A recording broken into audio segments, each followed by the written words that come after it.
This is the regularly scheduled meeting of school committee on May 18th, 2021. And we are remote due to COVID-19 still. And I will just run through the agenda, which is we will have our call to order. Just did that. And then we will have our student representative report, and then public comment, reports and discussion items, including an update on performance-based assessments and a special education parent advisory council, or the CPAC update. We will have an update on enrollment projections for 2021-22. We will then have a capital projects update and a building projects update, and then the school committee subcommittees for 2021-22. We will have several action items, including a vote to approve policy IHBEA, a vote to appoint a school committee representative to the EFPBC, vote to approve fees for 2021-22, vote to accept donations, and then a vote to approve several sets of minutes, followed by a chair report, student superintendent report, future agenda items, next meeting dates, and then adjournment. So with that, we will now hear from our Winchester High School representatives, Evan Edler, and I don't believe Caroline is with us this evening, but I'm excited to welcome Elle O'Connor and Charlie Savage, who are our newly elected Winchester High School student representatives for next year. So Evan will be introducing them. And I just want to thank you all very much for joining us this evening. It's a busy time of the year, and for giving us your perspective on how things are going in the high school. So I will give it to you. Thank you. Hi, everyone. Thank you, as always, for having me. Caroline unfortunately couldn't make it. She has a tennis match, but we did recently have elections within our student council, and we do have our 2 new school committee representatives that will take over in our absence when the 2 of us graduate and we leave in the fall. So I'll do my report. I didn't want to make them do the report on their first meeting, but I'll let you guys introduce yourselves first, and then I can make my report if that's cool with you.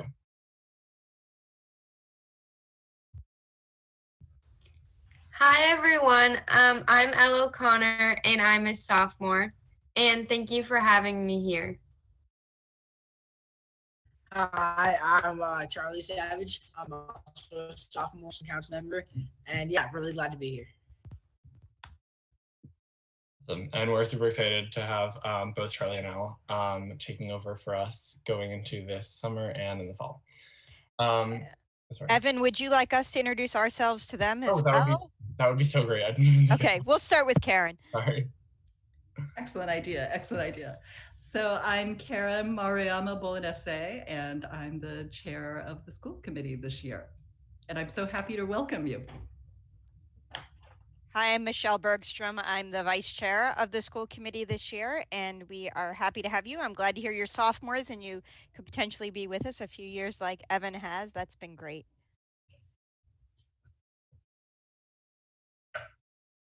Hi, Elle and Charlie. I'm Chris Nixon. Glad you're with us tonight. Evan, glad you're with us to introduce him as well.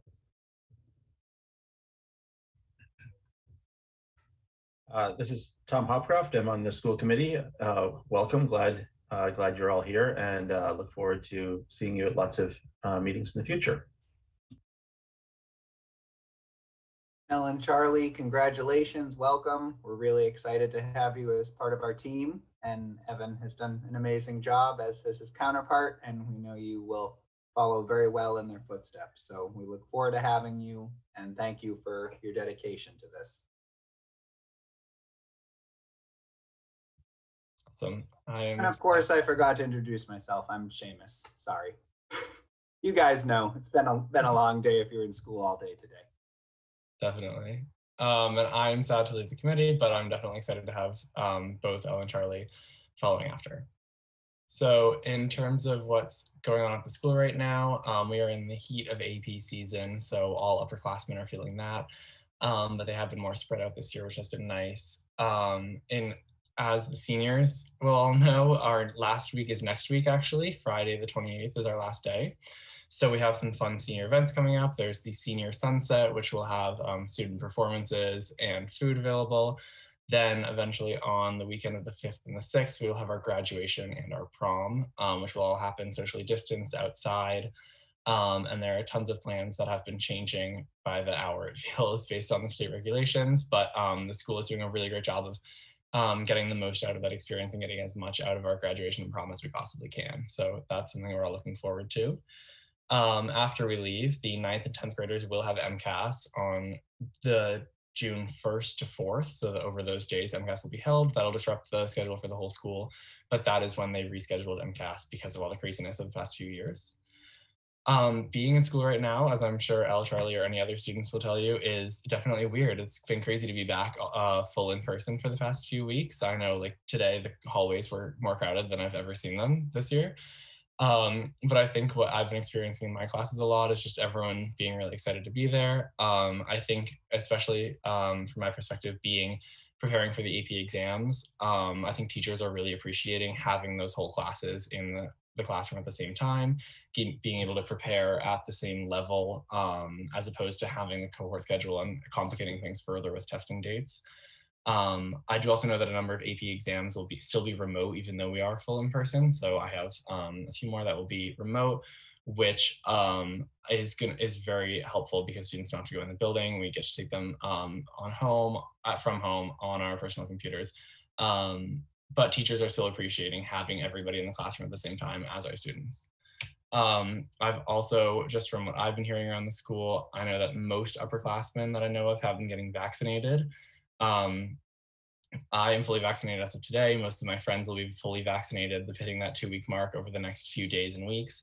And everyone I know seems to be very, very excited about it. It's awesome. And it kind of seems like this with the new guidance on masks from the CDC, though we still have to wear masks in school, the guidance that fully vaccinated people rarely have to wear masks now is really exciting. And I know that from the student perspective, it kind of feels like the pandemic is ending right at the end of our year. Obviously, we are all still going to be as safe as we possibly can, but it is really exciting as we near the end of this year that it seems that things are looking up. I know a lot of my teachers have basically been expressing that they just want to get done with this year so that we can go back to next year and have it be even better. Just because these last few weeks will be a final stretch, but it looks like things are really looking up as we get into the end of spring and the summer. Obviously, I just talked all your ears off for a little bit, but if anyone has any questions, feel free to ask them, direct them to any of the three of us. Yeah. Mr. Nixon? Thanks. Evan, first of all, sorry, I have to keep the mask on tonight. I'm at a hockey rink where they're still required as of this evening. So I want to circle back to a topic we discussed with you a couple of meetings ago, and that was the student perspective on things that we've had to do differently this year that actually might be welcome moving forward. Kind of a lessons learned and a best practices review. You'll find it interesting that this question, in a sense, actually came up this past week at town meeting when we were discussing our budget for FY22. Some town meeting members are wondering what it is we've learned. So, you know, school committee members and administrators and teachers certainly have a perspective. I think the high school students' perspective is really important. And I think you'd indicated to us previously that was a conversation you guys were having. I wonder if you can share with us a little bit more, sort of where does that stand, either as an idea, as a document, as a collection of thoughts, and might you and Caroline, as well as Charlie and Elle, be able to bring something to us, even if it means it's a little later in June when technically seniors are away. I just want to be sure we don't lose this tremendous opportunity to get some valuable input. Absolutely. And I think that's something that we're definitely seeing even more of now that we've gone back full time, because we're almost being able to compare what we've been doing these past few weeks based on how the beginning of the year went. I think the biggest thing that has been for all students is really the flexibility that came with online school. Even now that we are still in the building all the time, many of my teachers have been more flexible with deadlines, with making up late work. That's been huge for students' mental health. Not only just because of the problems that we've all faced this year, but just in general, I think the way I felt a lot of the students responding to it is almost having a weight off your back, just knowing that there is a lot more flexibility and a lot more understanding in the struggle of a workload, getting that work in on time. And I do think that's something that the teachers are sticking to. It's something that my teachers have been continuing even after we've gone back full time, is still allowing late work and being really helpful and understanding with those grading policies and really clear about them as well. So I do think that's something that many teachers probably will bring into the next few years, is just a new understanding of, especially when the work is online, being able to turn it in at different times, stuff like that. And I definitely think that that's something we've been talking about gradually, and I think we would all be really interested in having a discussion about that as a whole student council, like a officially designated part of our meeting. And we can definitely come back to you guys with something. Basically, I think the main points that we've taken out of it at the next committee meeting. I would assume that the next school committee meeting will be me and Caroline's last, so that might be a good way for us to go out, would be with our tips and tricks and learned lessons from the past year. So I think that would be really exciting for us to do. That sounds terrific. I'd encourage you and Caroline to stay in touch with Ms. Bolognese about that. If there's, as I said, either a document or a collection of ideas that you and your peers are willing to speak to, I think that could be tremendously helpful for us. To your point that there may be some teachers that want to carry some practices forward. If they're smart practices and they make sense for learning, obviously we would support that.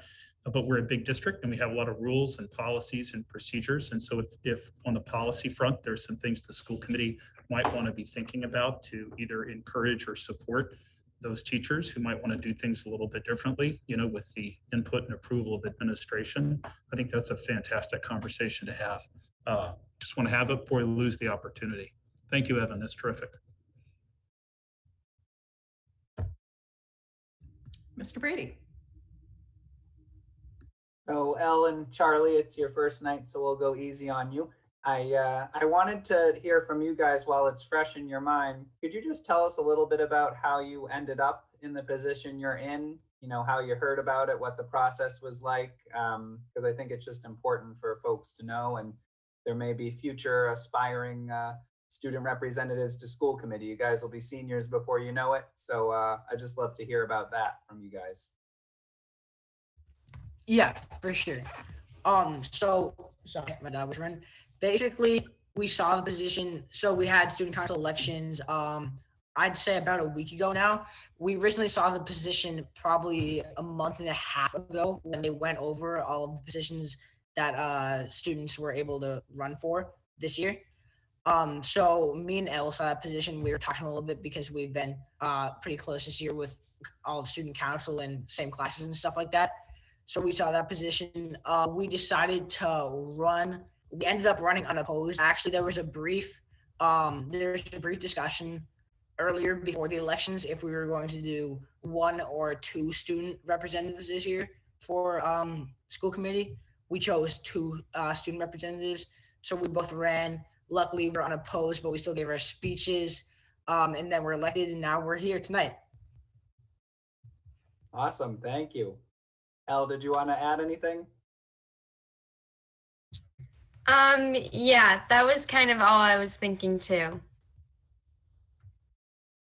Awesome, thank you both.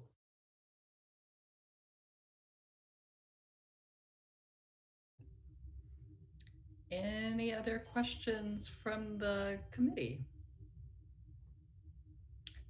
Seeing none, I will move on to public comment, but as usual, Evan and Elle and Charlie, if you would like to stay, you're welcome to continue to stick with us on Zoom as long as you'd like, but we absolutely understand if you've got homework and other things going on in the evening. And thank you so much. We'll see you next time. Thank you. Okay, so now we will move on to public comment.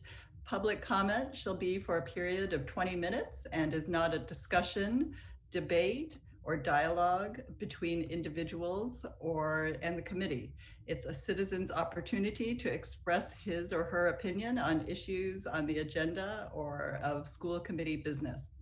Any individual wishing to speak before the committee shall identify themselves by name and address and shall speak no longer than 3 minutes.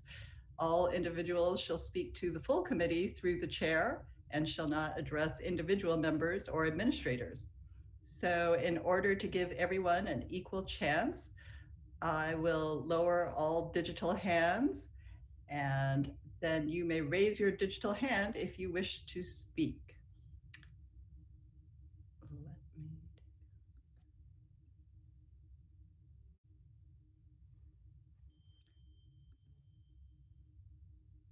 I will promote Mr. Brian Vernalia.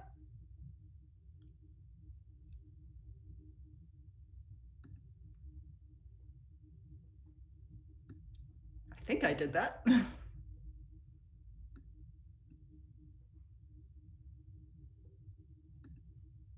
Maybe I didn't. He's not up yet. There he is. There. Hello, can you hear me? Yes. Excellent, thank you. My name is Brian Vernalia, 19 Sargent Road, and I want to thank you for allowing me to speak tonight. It's weird being on this side. I want to just kick off by thanking Evan and Caroline, who have been partners of the school committee for a year and at least 2 for Evan.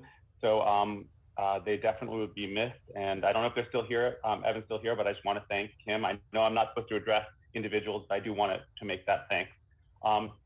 The reason I'm speaking tonight is I wanted to thank you all for your advocacy on the school budget, which was approved by town meeting last week now, I guess. I think I probably share your disappointment that the full budget was not approved by town meeting, that the 2 positions were not approved.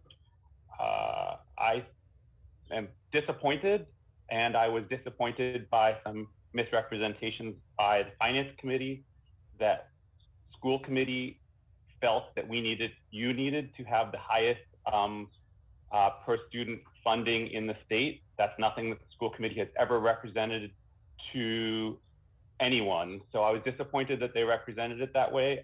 It was very frustrating to be watching. I wish I'd spoken up, but I did not.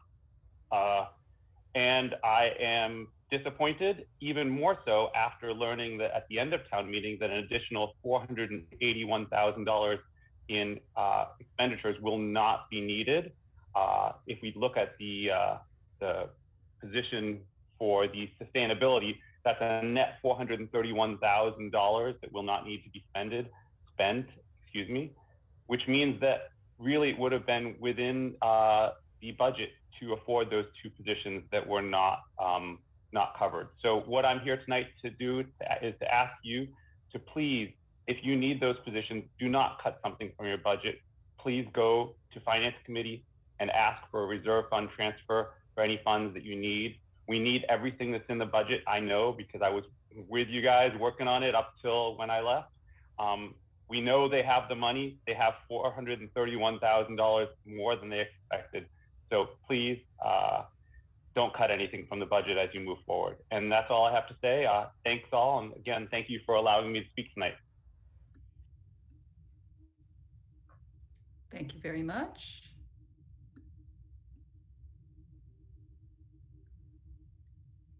Do we have any other attendees who would like to make a comment at public comment?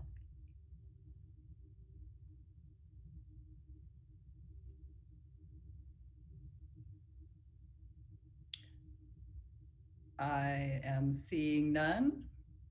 Does everybody concur? And if so, then I will close public comment at this time. And we will now move into the reports and discussion items, beginning with the performance-based assessments update from Dr. Elenema. And I'll ask for Vice Chair Bergstrom's help in elevating the following teachers to assist with the presentation. So we have Miss Amy Lewin and excuse me for names, name pronunciation, Miss McElhenney Gorman, Mr. Korayatz, Miss Levitino, and Miss Plosky.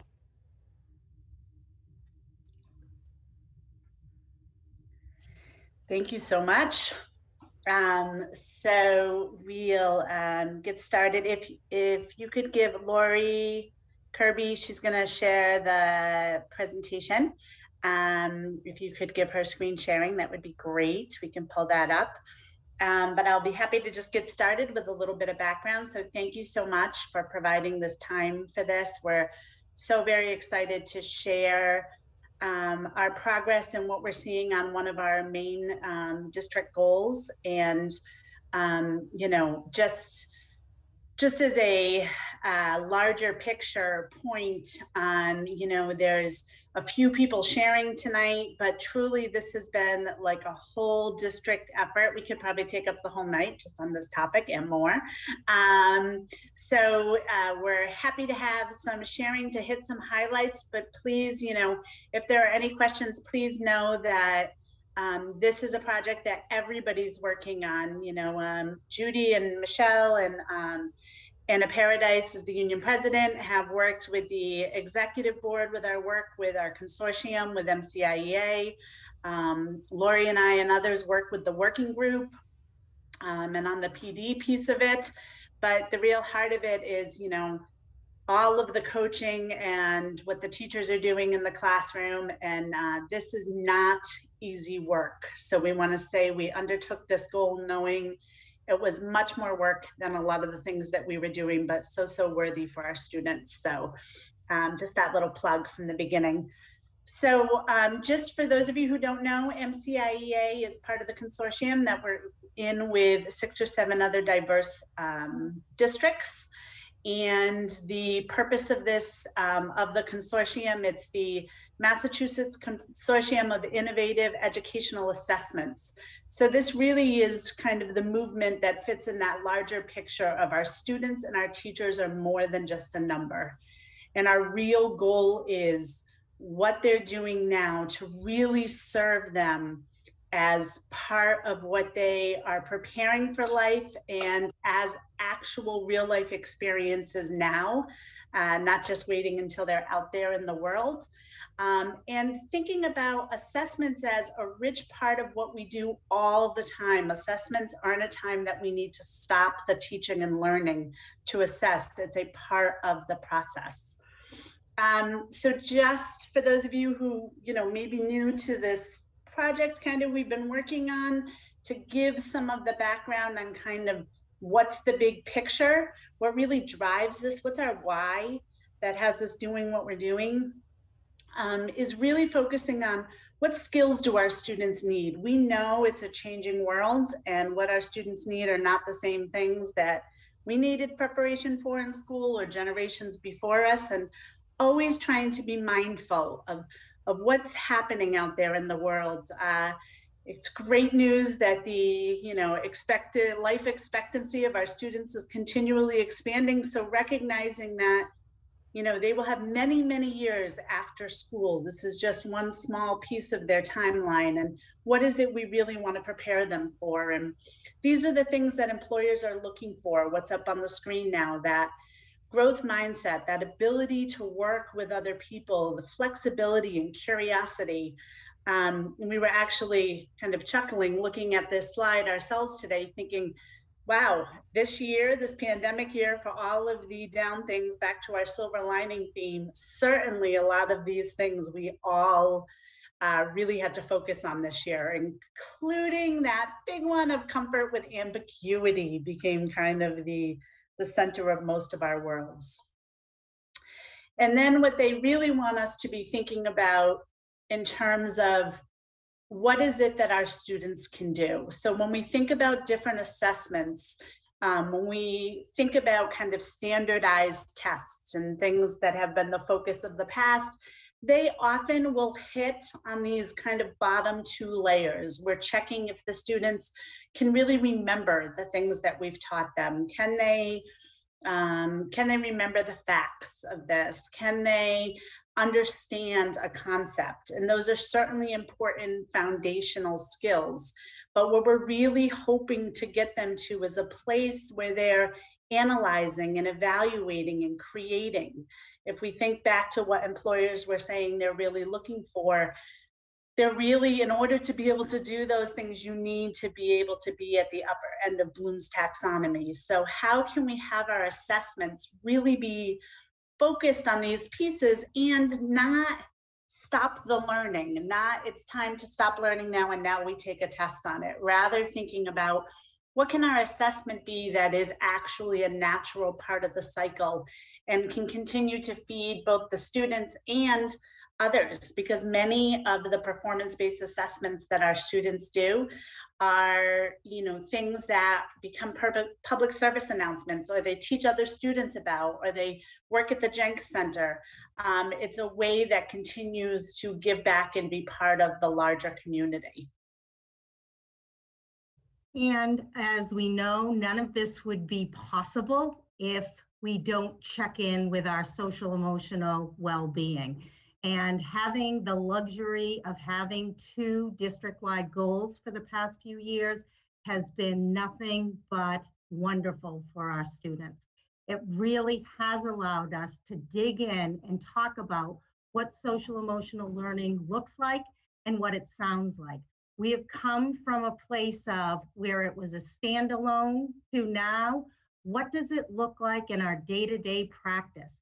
How do we define social emotional learning? And how do we create experiences for our students that allow them to become more self-aware, more responsible in their decision-making? Just understanding who they are and how their actions and words impact all those around them. So we look to our CASEL core elements here, and through the evening, you're going to see in all of the PBAs that these standards are hit on and really allow the kids to dig in and learn not just the content, but more about who they are as learners and how their work on themselves impacts their smaller grade level communities, their school committees, and then the larger communities. So I think you're in for a treat. So just a quick update before we go into giving you some examples of actually what's happening, to just give you this large picture of where we've been. So our performance-based assessments are one type of assessment that we use. We use lots of assessments, and also just to debunk a myth here, performance assessments aren't necessarily big, huge projects. Sometimes they are, but sometimes it's a small task that's can be done in part of a class period where students are able to apply or to show their learning in an authentic way. So really, we've been doing training over the past 5 years. That happens both at the district level. We do district-wide workshops. It also happens at the department level with the coaches. We're fortunate we have some directors and a coach here with us tonight. And part of what they do every day in working with their specific areas is helping people with this process, as well as the MCIA has coaches that work with us. The same coach has been with us for a few years, which really allows for that continuity and support. And so teachers have been using and learning and trying out different PBAs themselves with their grade level team across their specialty. But this past year was our first year that all grades and all content areas piloted the same 2 PBAs. And so everybody tried those out this year, had a chance to see them in action. And then part of our curriculum work this summer will be to check in, how did that go? What do we need to revise? What are our next steps? And that way, next year we'll be ready to do calibration across the district. So we'll also be doing some training this summer in how to do that calibration. And MCIA will be doing some of that, and we'll be supporting that with the curriculum work.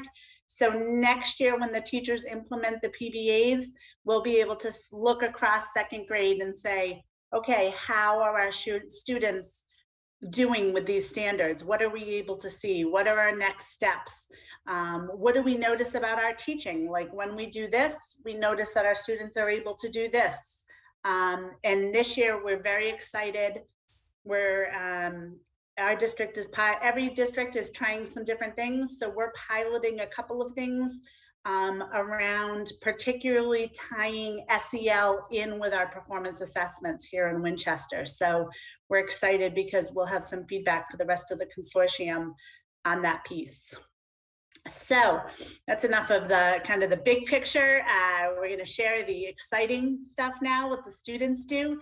And each of the people, like I said, we're just doing some highlights tonight. And again, we could have had a 4-hour presentation easily, but each of the people who are sharing tonight, there's a reason we asked them to do some of the highlights. And so our first 2 sharers are Amy Loom, who is a fabulous 2nd grade teacher, and our awesome coach, Julie McElhaney-Gorman. And the reason we asked them to share about this math work they've been doing is because, you know, you have been very supportive and invested the school committee in these roles of letting us have at the elementary now what we've had at the secondary level and the directors, those content specific instructional leaders. And the collaboration we've been able to see in the work around that has just been amazing. So we thought we'd showcase some of that as we're also sharing about the PBAs. So Amy and Julie, please take it away. Thank you, Jen. So I'm Julie McElhaney-Gorman, and I'm the elementary math coordinator. And one of the parts of my job is to go in and work with teachers, in particular on planning. So some of the time I'm in with students and providing embedded professional development as when their class is with them and we're working together. But then there's another piece of it where I am planning with the teachers, and in particular planning, helping with performance-based assessments. So Amy and I work together and in many different capacities, planning the performance-based assessments with Amy and with other teachers. I think that one of the benefits of having another person, having me come in to work with them is, as Jen was saying, there are so many different pieces that we're trying to bring together in some really fun and engaging kind of task for the students. So having a couple of people and in some cases having teams of teachers, and I work with them too, is to be able to make sure that it ends up being really cohesive and that it ends up being really focused on what we need to find out. So as Jen was saying, part of it is the kids working along, and this does feel really normal and natural to them. It doesn't feel like a test. It feels like this great math class with this fabulous challenge that's been given. But there's also, it is an assessment. So there's also a thing of what standards are we looking for and how can we get to them? So being able to use an inquiry-based task to assess particular standards and provide a learning experience for the children along the way. There's a lot going on. So being able to do it together has been fabulous. And I think that, you know, in the conversations that we have and in the work that we've done, I feel like you always walk away feeling like you contributed and also like you learned a lot, which has been great. So Amy, that's kind of all I have to say. Amy has the exciting part to share because she's going to be sharing the students' actual work so you can see what they did. Absolutely. Go ahead. Thank you. I am Amy Loom. I teach 2nd grade at Lincoln, and I have the pleasure of being able to collaborate and learn from Julie all the time, which is awesome. And Julie, I would just add on to that not only are we developing these things in a way that's meaningful for kids, but also that's on your end very supportive of me as a teacher and also my grade level colleagues. So having that support, I think, gives us more confidence to try out these challenging things and to just to give it a go, which is something we expect from our students too. So it's nice that we're all kind of doing this together. So with Julie's help, my grade level colleagues and I we developed 2 math PBAs that we all agreed to try this year. And one of them was this very fun mystery number poster. So the idea was that as we go along teaching children about place value and addition, subtraction facts and strategies, number bonds, how to use certain tools to solve problems like number lines or number grids or to draw pictures and things like that. We thought what a good idea for sort of testing or seeing how they're holding on to these strategies would be to have them make mystery number posters. So each student chose a mystery number and they secretly wrote it on a Post-it note, and we helped them create this sort of yellow background and then a flap page in the middle, which was one of Julie's excellent ideas. So their mystery number is hiding under the flap, and then all of the other names for the mystery number are splashed around on the poster. And those just gave us a really huge indicator of what the kids are holding on to in terms of concepts and the inquiry and the fun that we're having in math. So from these 4 examples, you can see that kiddos are using place value in expanded form. They are representing numbers in ways that they feel confident with and comfortable with, and that allows them to shine in different ways. So we didn't limit them to smaller numbers. We let them choose any number, and we didn't limit them to just addition and subtraction. We let them try out their multiplication strategies that they're inevitably picking up. And then we let them have some fun with color and how they wanted to arrange it and all of that stuff. And then as a way to make it a little bit more authentic and to give them kind of the impetus for making a good poster, we did a scoot. So at least in my class, I hung up all of their posters and I gave them a grid paper that was numbered, and they had to go from one poster to the other and read the clues and try to solve them and write the number on the grid. And then afterwards, we all went over it, and the kids, they all got them. They did such a great job, and they were so excited that half of them like dusted their shoulders off or just gave a big woohoo. And more than half of them asked if we could do it again, because they actually wanted to challenge themselves further and pick higher numbers to see what they could do, which was really fun. And then the best part of all of that, having fun, showing us what you know, they hit these particular standards that we work with in 2nd grade. Not all of them, but they're the ones that connect well with the poster. And I think one of the more powerful parts about being able to work with Julie is that she's always redirecting us back to the standards instead of helping us invent new ideas and things. Because if you go back to the standards, you're kind of set free to have fun with math.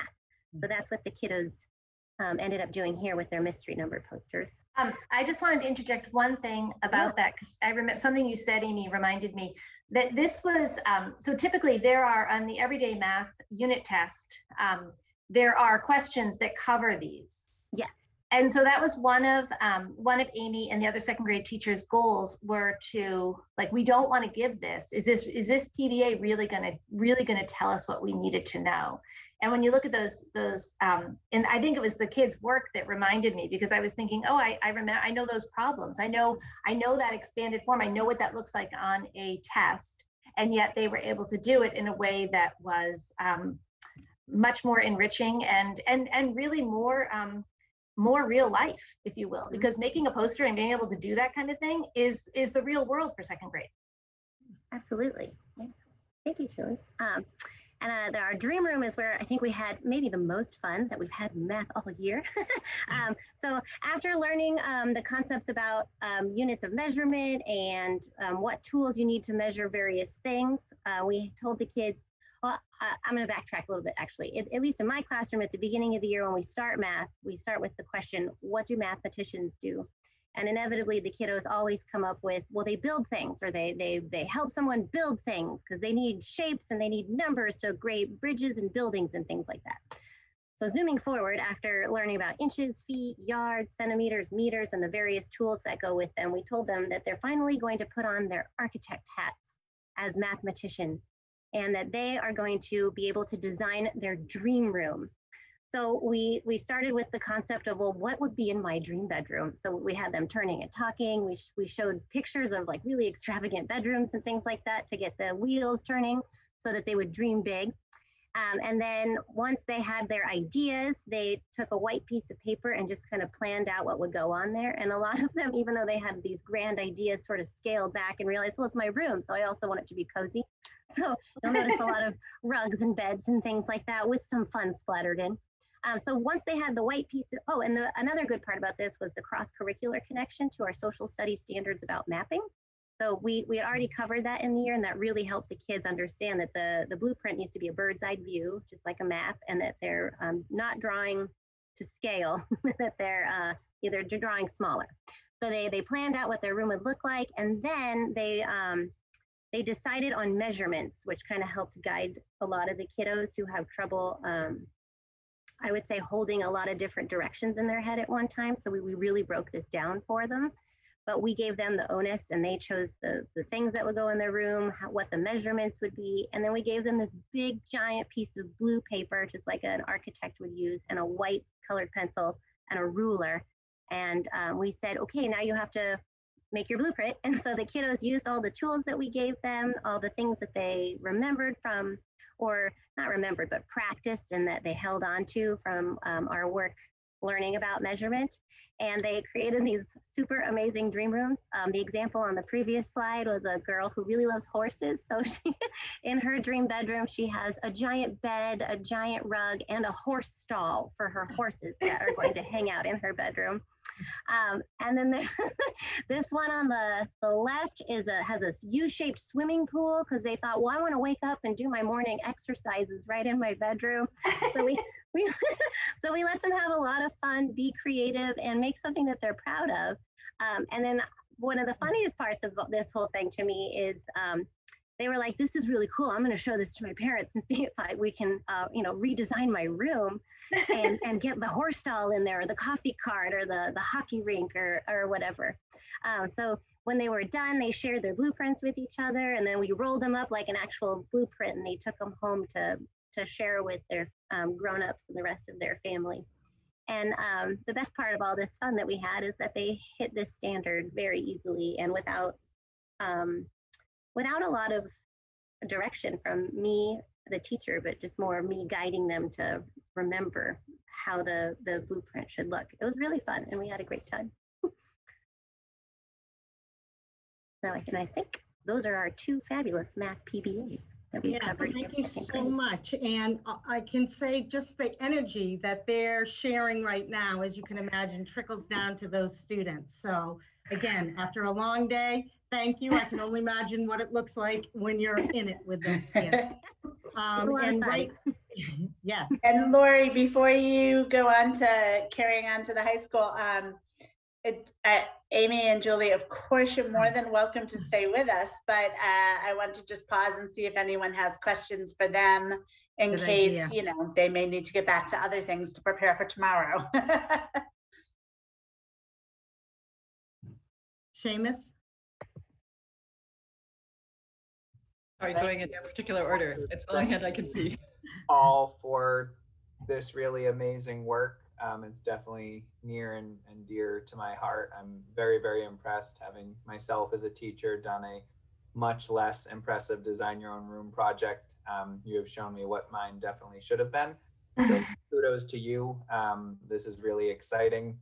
My question is just based around, as I think a number of folks probably know, New Hampshire, it has worked and is able to do some project-based assessments in lieu of some of their annual standardized testing.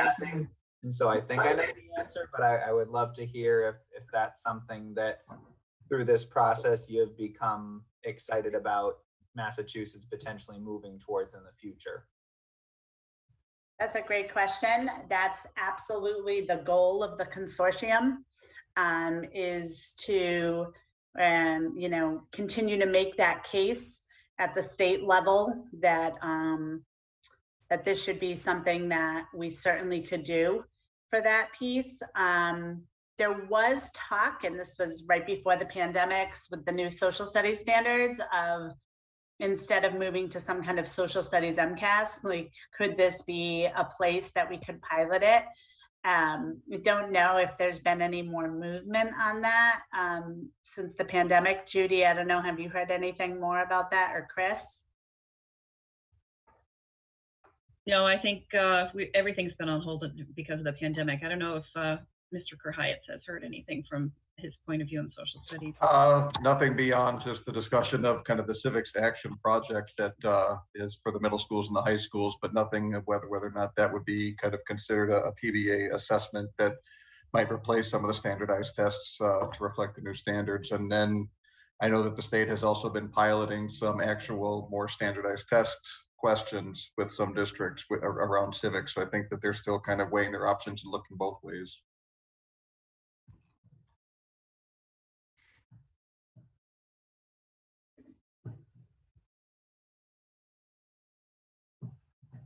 Any other questions from the committee? Or we can move on to the high school level. All right. I am going to do my best to present for Sandy. We had the good opportunity to sit down with her. And certainly her energy and enthusiasm for this is just as great as Amy's and Julie's. But what you see before you is AP statistics, and their standard that they were meeting was to collect observational data.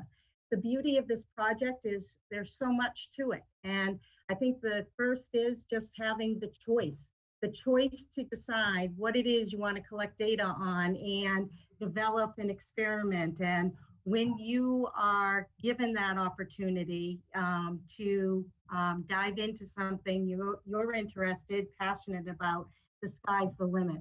So I don't know if you've had the opportunity to take a look at the product that the students made, sharing their findings, but throughout I was just struck by the collaboration of the group. I was struck by the language that they used. They were mathematicians through and through, and they were eager to share their findings. And they were given opportunity to stop, self-reflect, and think about, if I were to do this again, how could I make this study better?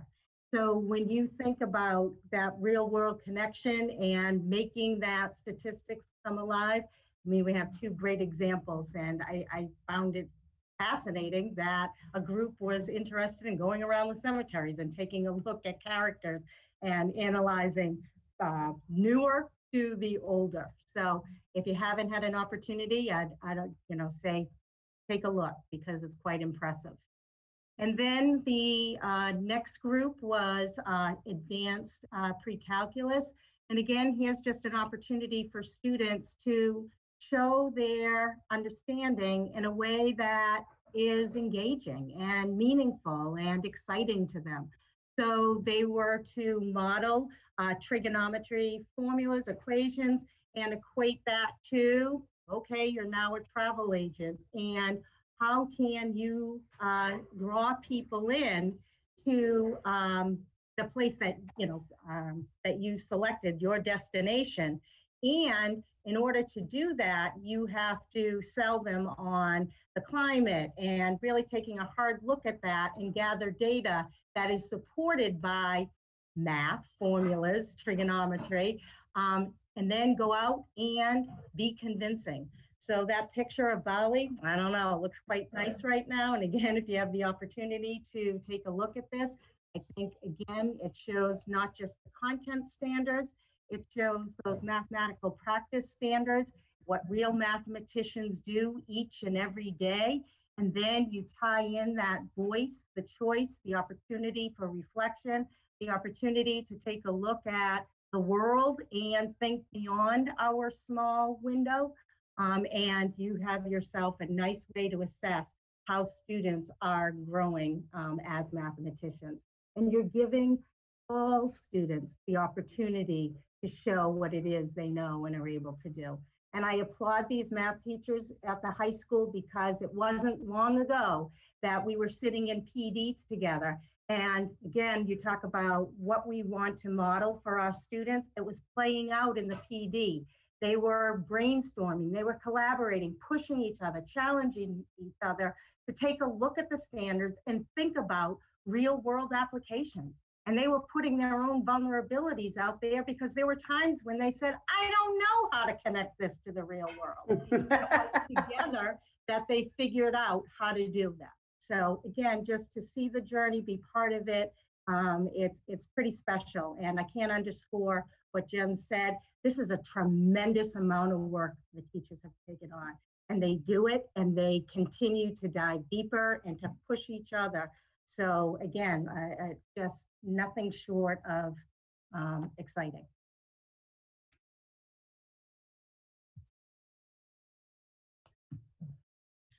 So I guess I can pick up from here, or is it? Sure, okay. yeah, I was just gonna say, we, Chris, of course, graciously agreed to be here and share these things. And we thought it would be great to highlight social studies with the new social studies and the new focus on the new social studies standards, and the focus on civics and the work that's really being done. I do want to say our very first ever team in Winchester with MCIEA was a 7th grade social studies team. So this was our first team out with trying PBAs. Seems like in some ways 5 days ago or 50 years ago, but it was about 5 years ago now. Take it away, Chris. Yeah, thank you.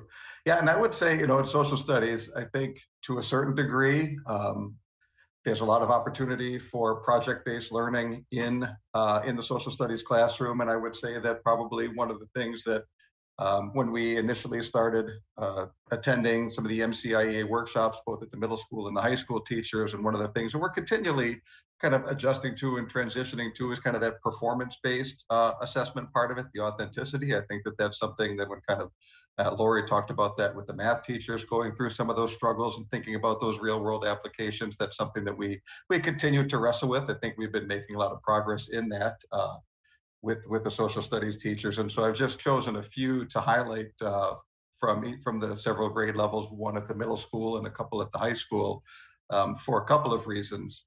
This culminating project that the 7th grade does, I like to highlight because it's an interdisciplinary project. So this is something that the social studies and the ELA teachers on each of the teams are working with their students over the final month of the school year. It's a project where students have been practicing media literacy skills throughout the year, especially in their social studies classroom, when looking at how different cultures in different geographical regions that they are studying are portrayed. They have a chance to even write kind of their own mini newspapers about the different cultural regions that they're studying over the course of the year.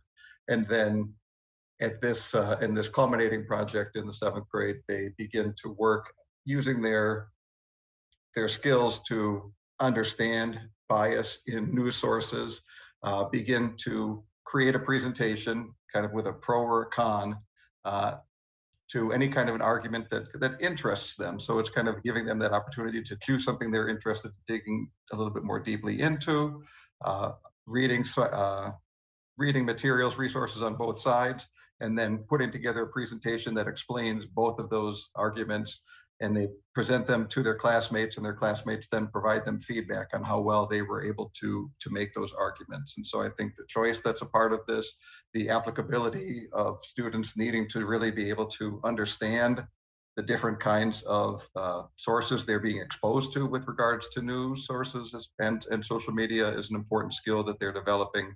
And then the fact that they're working across disciplines on their team highlights a number of different ways that we're making the learning applicable.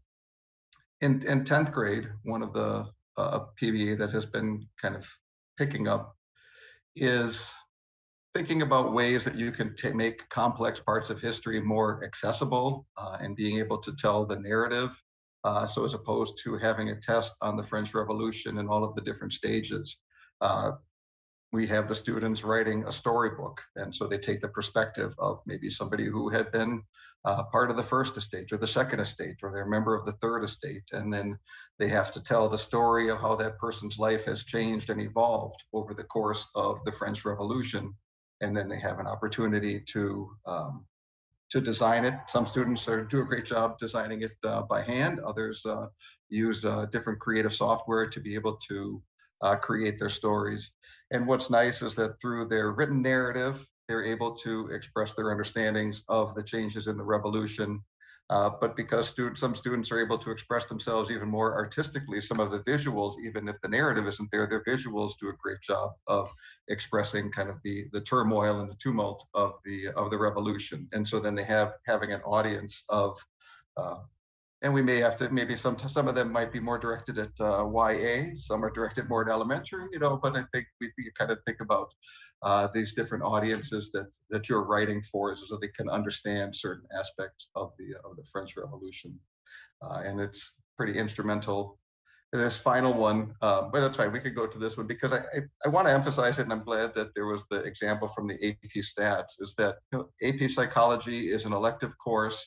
And I think this is a great representation that the advanced placement courses at the high school are not just test-driven courses where kids are kind of drilled and prepared to do well on a particular AP test in that subject. But there's a general philosophy that if this content is taught well and students have a chance to explore it, success on the test will come regardless. So I think it's definitely been the philosophy in the social studies department when we think about the content that we're teaching. And so this is an example, because some teachers say they don't have time to do these kinds of projects because they have to get through the content. But by having the students apply their understandings in the content, and this kind of a creative project where they create then a personality mask after they have gone through the different personality theories, is a great way for the students to be able to get to know each other a little bit better, get to know themselves a little bit better. It's a great opportunity for the teacher to get to know their or her own students in this case much better. So I like the fact that this example just shows that this is something that as the director for social studies 6 through 12, I could have pulled up examples from 6th, 8th, 9th, and 11th grade as well to show. But I think that this is a nice representation of the kind of work that teachers are doing in the social studies department across the board to incorporate more of the performance-based assessments into their classes.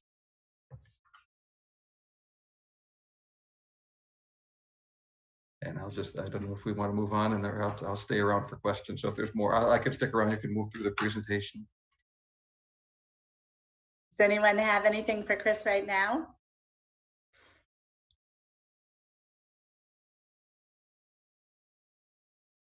All right, up next, we're going to do some highlights from science. And the reason we picked to highlight some pieces from science is, as you know, a few years ago, we had the next generational science standards. And there was a lot of buzz around these in the educational world and a lot of talk about how this was really moving science into inquiry-based. That's really what the standards were focused on.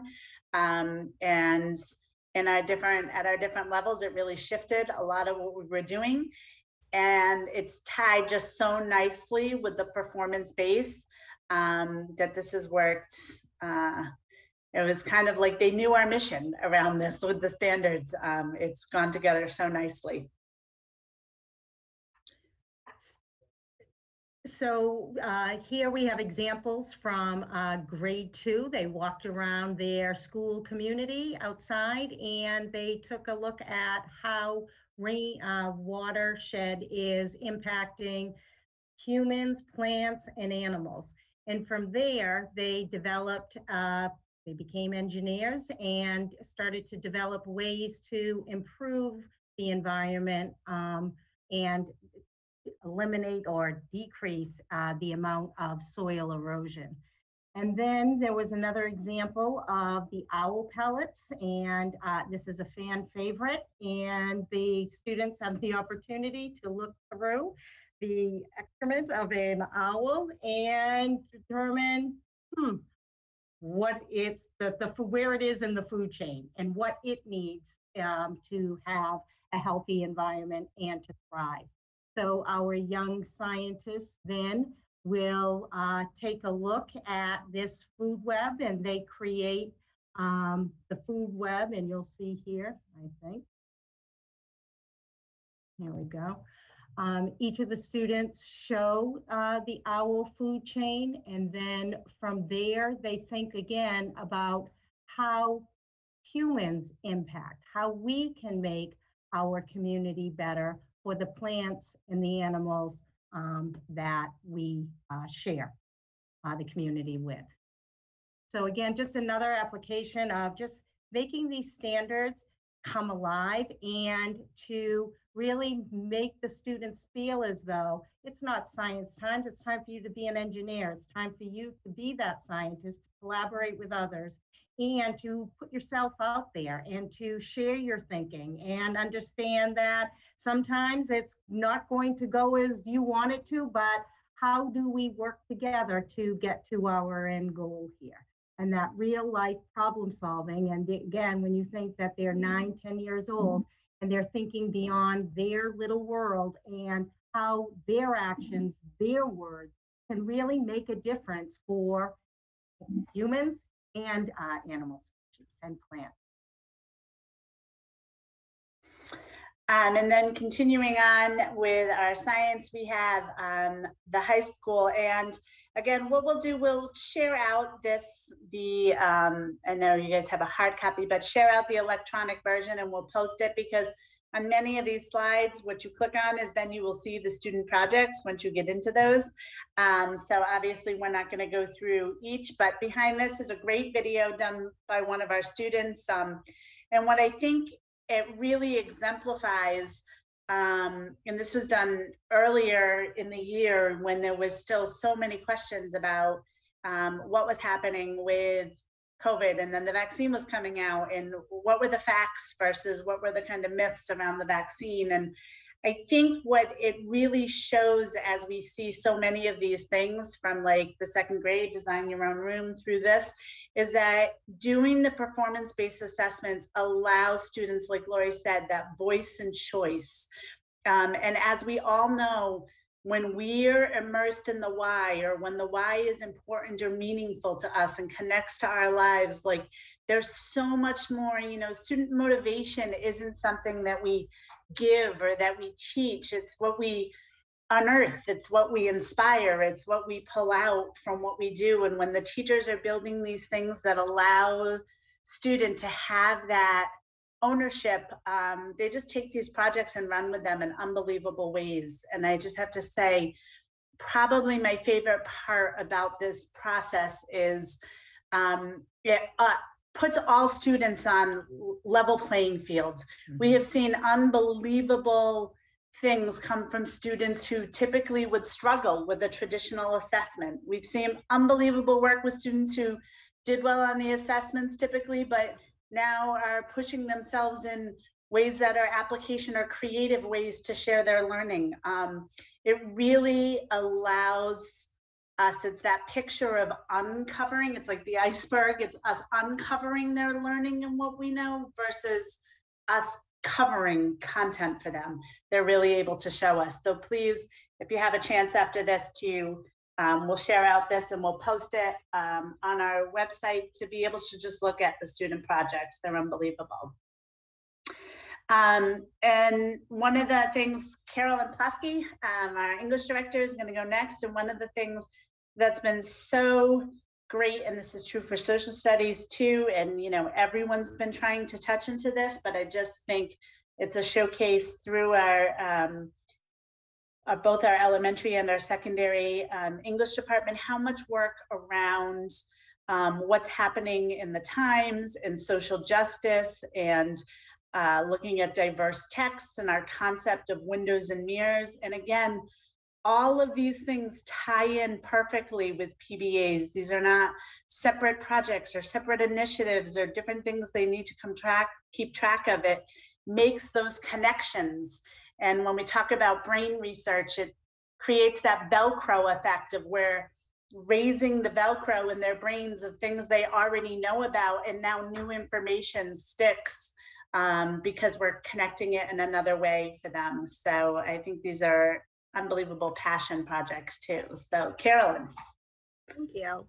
I just want to expand on the idea that Jen just closed with the idea of leveling the playing field. Because in addition to the standardized test questions, a default for English teachers has always been writing. But honestly, that limits what students can prove they know and are able to do if you're always assessing through the same mode of writing. And so while any of the next 3 assignments could be assessed via writing, these have been examples of different modes of assessing understanding. And because they're performance-based assessments, students have been much more invigorated, and students have had a voice and choice in how they can exhibit a lot of what they've learned. So I just wanted to start with 3. The first one here is done in grade 8 for English, and it is an assignment where they're asked to write a letter to a government official, create a piece of protest art or music, or conduct an interview that raises awareness about a social justice issue. And this particular assignment comes after reading either All American Boys or Blended, which are both recent additions to our curriculum that both capture racially profiled police brutality. And it's a unit where students become frustrated and often feel a sense of powerlessness because it's just such an overwhelming concept particularly in the past year, that they're exposed to, but because of their age, they feel like there's not a whole lot they can do about it. So this is an example of a project where they are given the skills to take action, but take action that feels best to them. So they're given a lot of choices in the way that they want to express what they have learned throughout the unit. And so you'll just see some examples of what was done in response to this assignment. And then similarly in grade 9, students are asked to create an infographic that shows the contemporary status of a social issue from an anchor text. So the last assignment did include writing. This one is what would be called a non-text text representation. So these same pieces of information could have been displayed in a formal analytical essay, but instead they're displayed in an infographic, which is a real life skill. Students constantly consume infographics, and so in this sense, they learn how to create them. So this particular assignment involves students researching how a historical social issue drawn from an anchor text looks today, and they captured it visually using Google Drawings. So teachers and students chose from whether they were inspired by Of Mice and Men or To Kill a Mockingbird as their sources for these particular social issues and what they look like. And then lastly, grade 10, students are asked to design a playbill for a modern production of an anchor play that includes artwork, a cast, scene summaries, and background information. So students considered the perspective of a modern audience in looking at how to reproduce either Raisin in the Sun or Fences. And so, plays were never meant to just be curled up in your bed and read. They were meant to be performed. So in looking at 2 plays that are about the 1950s, students are really asked to think about what would make these plays from they're taking place in the 1950s appealing to a modern audience, and how are you going to do that using artwork and using casting to communicate that. I've really found that teachers have been highly invested in this. They're much more fun to grade than essays, and it's been great to witness the student engagement in displaying their skills in this manner. Thank you. And I'm happy to answer questions.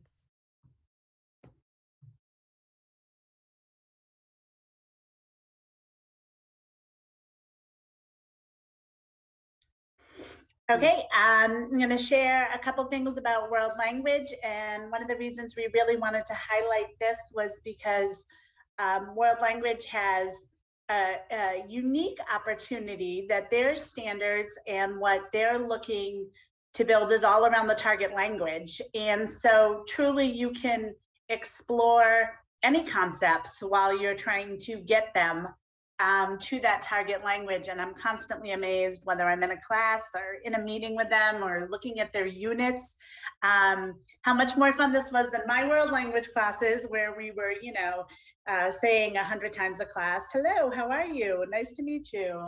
My name is, and they have really tried to focus on how could they really build in SEL and the performance-based assessments. So the idea that they're showing their ability to read, to write, to speak the target language, whatever that is, whatever language they're taking. And they've done a fabulous job where they create like the same unit with getting to the same SELs and performance-based across the languages. So it doesn't matter in 7th grade which language you're taking, you're doing the same things, where they're really asking them, like, for example, they do a language on their daily routine. So they talk about what the routines are that they do in their day for their PBA, but then they're reflecting. So they're thinking about what's efficient or what brings them joy or what works well in their daily routine, so that SEL component of learning about yourself and learning about yourself as a student and as a human and what you want to change and how you want to grow. But then they do an awesome job of having them really share with each other, because now they're practicing the target language to talk about their daily routine and to ask questions about somebody else's routine. And then they have to think about routines that they learned from their peers that they may want to incorporate in their own lives, and then share that back in the target language too. So it's just an amazing PBA that's so applicable to all of us, right? I'm constantly assessing my daily routine and what should I do more of and less of. I feel like I should be sitting in on that PBA to learn a little bit more from the students. And then the students chose to do one they're really passionate about, social media pieces. So they have, again, that voice and choice, right? They have the ability to choose a topic around social media, to share their opinions, and teaching them that, you know, art that we've all been sorely missing in the world lately, of civil disagreement and being able to share both sides and really hear the other side and maybe take in what's valuable and maybe have your opinion changed, maybe not. And then reflecting on that ties into everything we've been talking about with the civics, and just, you know, to Carolyn's point of having, you do have a voice, you know, even if you are a student and you're not, you know, a voter yet, or you're not an adult yet in society, what can you contribute? What is your role, and how can you give back? Which is very empowering when we all feel like we can do something. And this one is, again, I feel like I should be sitting in on their lessons. They could probably give me some great tips around this. But again, they're practicing that target language, and they're learning how to really think about what does bring stress in their life, and how is that connected to the choices they make throughout the day, and about the world around them, and what can they control and not control, and how do they help their peers learn, because they choose different topics, and then it's like the jigsaw approach. They become kind of an expert on one piece, and then they're able to share with others. And I really think it just, again, reminds me that I thought, great, if I am dropped in Spain, what will I be able to ask? And I'm not sure that the things I learned would really help me if I was dropped in the middle. But, you know, so much of what they're learning in their target language now really is about everyday things that affect everybody, that you can really share, other than, hello, my name is Jen, what's your name? And I also love about so many of these PBAs, like everybody else has touched on, they really get options of how they present too, because how you share your learning is different for all of us. And thinking about how to do that in an impactful way, and what your audience is, and how you help others to learn. We always say, you know, you can learn a topic and you can regurgitate it, but if you can teach others about it, of course, we think that's the, you know, the pinnacle of this. So when our students can teach other students, that's just an amazing process to watch. All right, and last we have, but not least, Jen Levitino is here, better known as Miss Lev. So we thought this would be a really cool opportunity to talk about the K-12 piece, and obviously Jen will talk about the visual arts, but really we feel this way about all of our arts. We say it's kind of healing for the soul for everybody this year, and such a great opportunity for students to connect to beyond what they're doing in music or in art, or in another one of their classes, to kind of the larger world. So go ahead, Jen. Yeah, it's been really nice to see all of the artists who are being assessed in their other discipline areas based on their artistic creations. So I saw Sophia Arnett in the science slides, and so she's the current senior honors artist. But anyway, so yeah, so I really wanted to try and show a cumulative assessment of growth and development of personal creative practice. So, you know, starting at the elementary level and then moving up into the high school. Now, obviously, we don't, you know, we can't have everyone continue to take art classes. Ideally, we would, but hopefully we instill in them kind of this independent practice that they carry with them, even if they aren't, you know, able to take classes with us in the studios. So we know we really want to kind of focus on skill development, but also focus on the exploration and experimentation through materials, and of course, choice-based problem solving.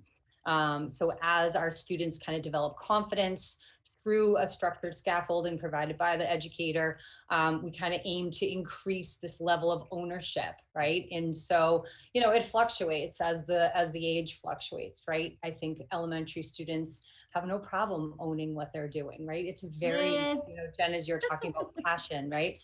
Very close to their hearts. And then we kind of hope to keep them engaged in that way as they get older. And so really the emphasis is on process, right? So you saw the sketchbooks to start keeping a sketchbook, right? So artist as a journalist, as a documentarian, as someone who is responding to things in a very intimate way, but then also what an easy thing to share. And so we discovered that through the Zoom classes, our virtual studios, the sketchbooks were a wonderful way for students to respond kind of quickly, intuitively, but then also display their work and share their work. And the teachers do this, you know, when we are in person as well. But this was really a huge emphasis for us, K through 12 actually, to get a sketchbook in the hand of every young artist. And as you can see, they become very personal, worn, and really kind of these like little best friends that, you know, our artists kind of keep on them, hopefully forever. And so, as I mentioned, skill building.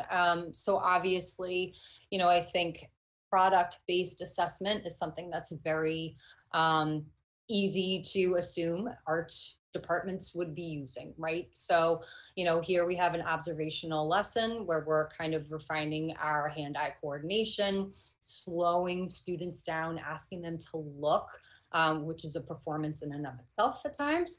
But here we're kind of trying to instill, again, that sense of ownership and letting students choose. So that performative aspect where I get to make a decision about how I'm going to solve this creative problem, right? So maybe I will solve using a 3D material or perhaps a, you know, multimedia approach with 2D materials, so that every student gets to see a unique solution, right? So that's really important to us. And, you know, talking about sharing, you know, all the different ways of sharing, the elementary teachers are great at fostering peer communities. So one elementary art teacher has a system where at the end of a class, she will ask 3 friends to ask 3 questions, and the artist gets to be the teacher and really talk about their practice and answer those questions. So, and then in the middle school level, the teachers are really, so this I love because this is kind of artist as scientist, artist as explorer, artist as fiction writer. And so, you know, putting art history into the scaffolding where students are doing a little bit of research, learning about art in the context of art history, of world history, and then also learning about a variety of media, and then getting to use their imaginations and share through written work, right? So in this case, students created a fictitious creature, and then they went ahead and wrote a story about that creature, right? To put that into context and make that come alive even further. And McCall, our teachers are amazing at using writing to help students not only develop, but also share their ideas. And again, just that emphasis on process, where we really want kids to know that it's, yes, it's wonderful to have something to bring home and hang on that fridge and maybe have framed and put it pride of place. But really it's that process, that practice that we really want to kind of have become a very important part of the students' growth and development. So that hopefully when they get to the high school level, this is something, and this is great. This is the, I don't even know what that says. It's a DESOF, a DERSOF, or but you know, if you see one, let me know. So, you know, at the high school level, obviously, choice really becomes something that is quite personalized. Students literally choose what they want to take, right? Based on the medium, based on the length of the course, the curriculum, what have you. Could be, you know, just a shot in the dark to try something new. And we hope that those students will stay with us and finish their Winchester Public Schools career in a senior honors art class. So I chose this class because I think it really epitomizes that balance between process and then kind of refinement and practice and sharing and performing, right? So bringing the community into your practice and sharing that with them. So students, this year I have 28 students, and their main job is to develop a body of work. So I mean, this would happen your senior year of college, right, in art school, where you would have a thesis show, you would present a body of work that you've been working on for however many years with an artist statement, and then have an exhibition and invite the public in to see what you've learned about yourself, your practice, and of course the media that you chose to express that through. So students, you know, they were in peer groups, they had partners, they did research on materials, artists, and then of course, a lot of trial and error. What works, what's not working, what are my ideas, and how is it best that I show these and share these. So these are slides from different students that they submitted and shared with their cohorts as well as myself. Culminating with a refined artist statement that would then support and help, again, kind of communicate the ideas that are expressed through the artwork. And Sherry, you was an amazing example, but they all, I mean, I've never had a group that really, especially under the conditions that they were working, I'm thoroughly impressed with the way that these students truly embraced their practice. I have a student who's a runner and discovered that practice took on a whole new meaning, but yet had a lot of similarities to the way that he developed his athletic life, and the discipline and the discovery and development, you know, that he was experiencing as an athlete, he saw happening in his artwork. So the interdisciplinary and the life connections that these students are making is, you know, what we kind of like dream of being able to talk about with them. And then this is kind of my favorite slide because it means she's not done. And so this work in progress, you know, even if they're not going off to art school, which Sherry's going to Tufts, but she will also be dualing. She'll be doing the museum school as well as Tufts. But the fact that she still has unfinished pieces at the end of her senior year, I think is extremely important, and shows us that this really is, you know, and again, I mean, I understand performance, but I think, you know, I like to talk about it as a practice and that this is something that could be lifelong. And then, you know, in an ideal situation, I would invite all of you to come to the opening or closing reception of the Senior Honors Art Show, where the students actually come up with all their invitations, all their media. They design the layout of the gallery and they hang all their work and learn what it's like to be a curator. So that editing and reflective part of their practice as well is extremely important. And they develop that starting as early as elementary, right? Asking what if, what would you do, responding to their peers' feedback. And so this would be the culmination of it. I think that might be it. Yes. If anyone has any questions, happy to answer.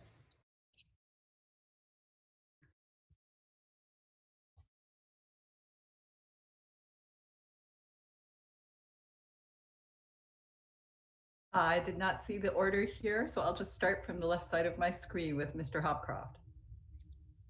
Oh, thank you. I just wanted to, I know we're running a little bit behind on time, but I wanted to take a moment or two to really, you know, thank all of you. This is particularly, you know, Jen and Lori and Judy, you know, this is a sort of, I think the leadership around the MCIEA and innovative assessments, and, you know, I think is what makes sort of Winchester such a great place for educational excellence, and really at the tip of the spear.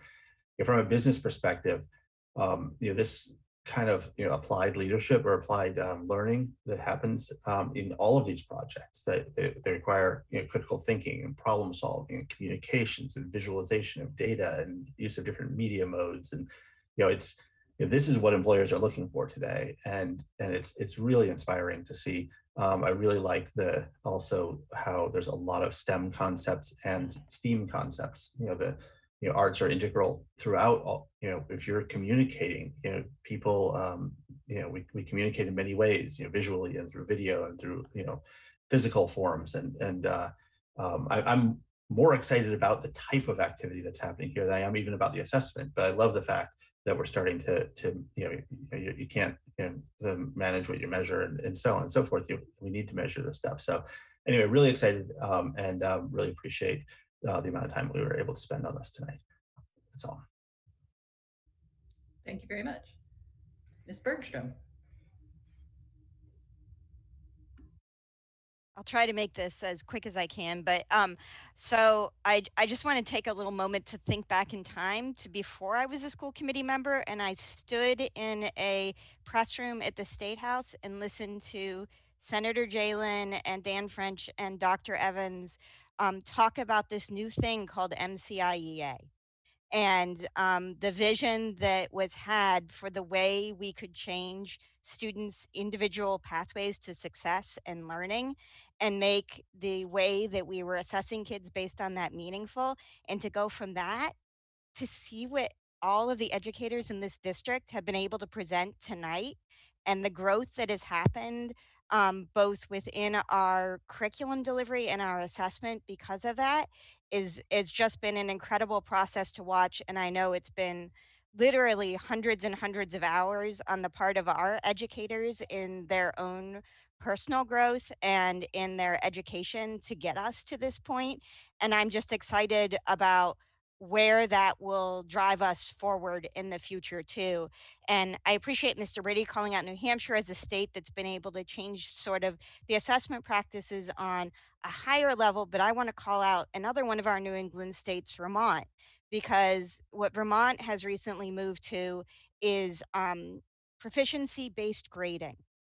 And so where they have been able to move is something that's not so huge as being able to move the enormity of a state and politics to replacing an assessment system, but something that I think that we could do here in Winchester on a smaller level that doesn't require the whole state moving with us, but that might move with our vision.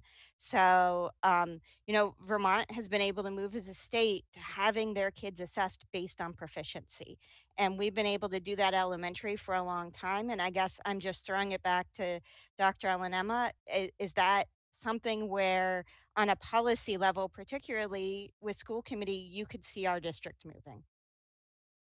So you'll see a particularly wide grin from Carolyn Plosky right now. This is a topic near and dear. Yeah, so certainly we've been talking, the front runner of that concept was competency-based education, and then it became standards-based education, and now people are talking proficiency-based. So certainly that supports the work we're doing, and I love that piece. And I think, changing over to that is time consuming, but as we know with all these projects, right, it's well worth knowing it's 3 to 5 years to make those kinds of changes. But it really, like people have talked about tonight, everything that everyone shared is so driven by their standards, right? So it is all already connected to that proficiency piece. So I certainly think that's something we could do.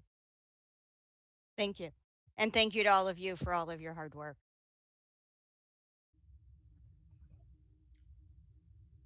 Mr. Nixon, I thought I saw you unmute yourself. Hi, you hear me okay? Yes. Well, first of all, I want to say you made the ride home from practice pretty exciting for my 5th grader. That clay turtle on the left was hers. Oh. And it is proudly on display in my household. So I don't know if that was a deliberate attempt to get some kind comments from me tonight, but it was not necessary. This is a great presentation and appreciate all that goes into it.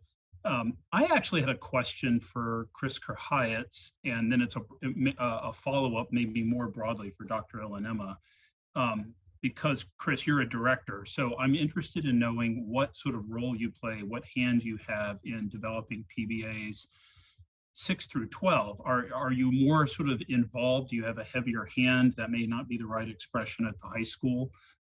Maybe compare and contrast what role you play at Winchester High School versus McCall, because I think in your position, you're really in one of influence.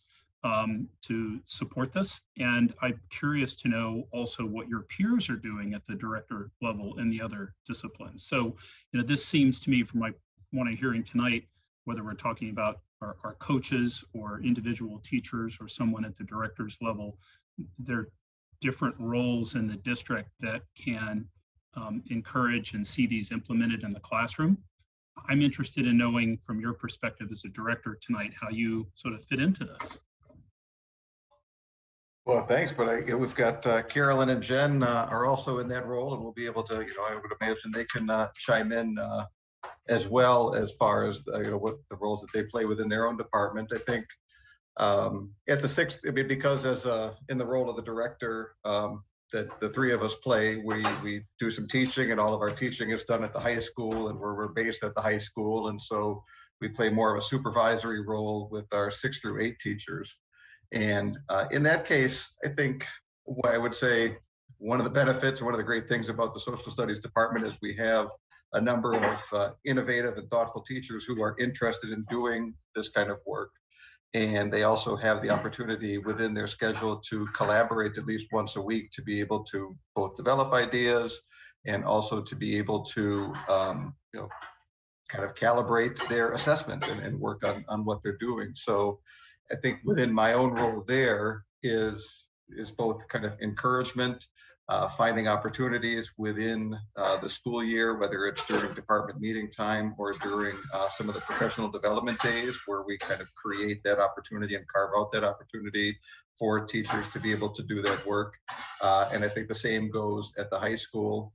I think one of the things that I've been trying to do within just my own teaching is kind of trying to model some of that risk taking and experiment with some of the different kinds of PBAs, so that it makes it a lot easier for me to then be able to talk with other teachers about maybe what some of their fears or concerns might be. If maybe this is something that's new to them, it's not a traditional way of assessing that they're used to. And so being able to talk to them from not just kind of a supervisory perspective, but also from the classroom teacher perspective and saying, here's where it went. I understand where you kind of, here's a concern that you may have faced, and here's how I addressed it, able to share rubrics and other ideas with teachers. So I think that probably one of the biggest roles is finding the time and kind of being able to structure the time to make it productive for teachers, but then also that role of modeling it myself to show that this is something that, this is my, I think, 22nd year in the district. And so I think trying to continue to model that this is something that we continue to evolve as teachers every year with as new developments come along. And so I think that's been an important role that I can play as well. But I would, I don't know if you have follow-up or for Carolyn or Jen in that similar role, but or just for Dr. Elvenema, but I'd say that's my response. Well, I guess I appreciate that. I twist the question a little bit for Ms. Plosky and Ms. Levitino. So again, thinking about directors more 6 through 12, what role or engagement do you have directly or indirectly at the elementary level, for instance? Either one of you. I could probably hit that one the quickest just because I'm K through 12.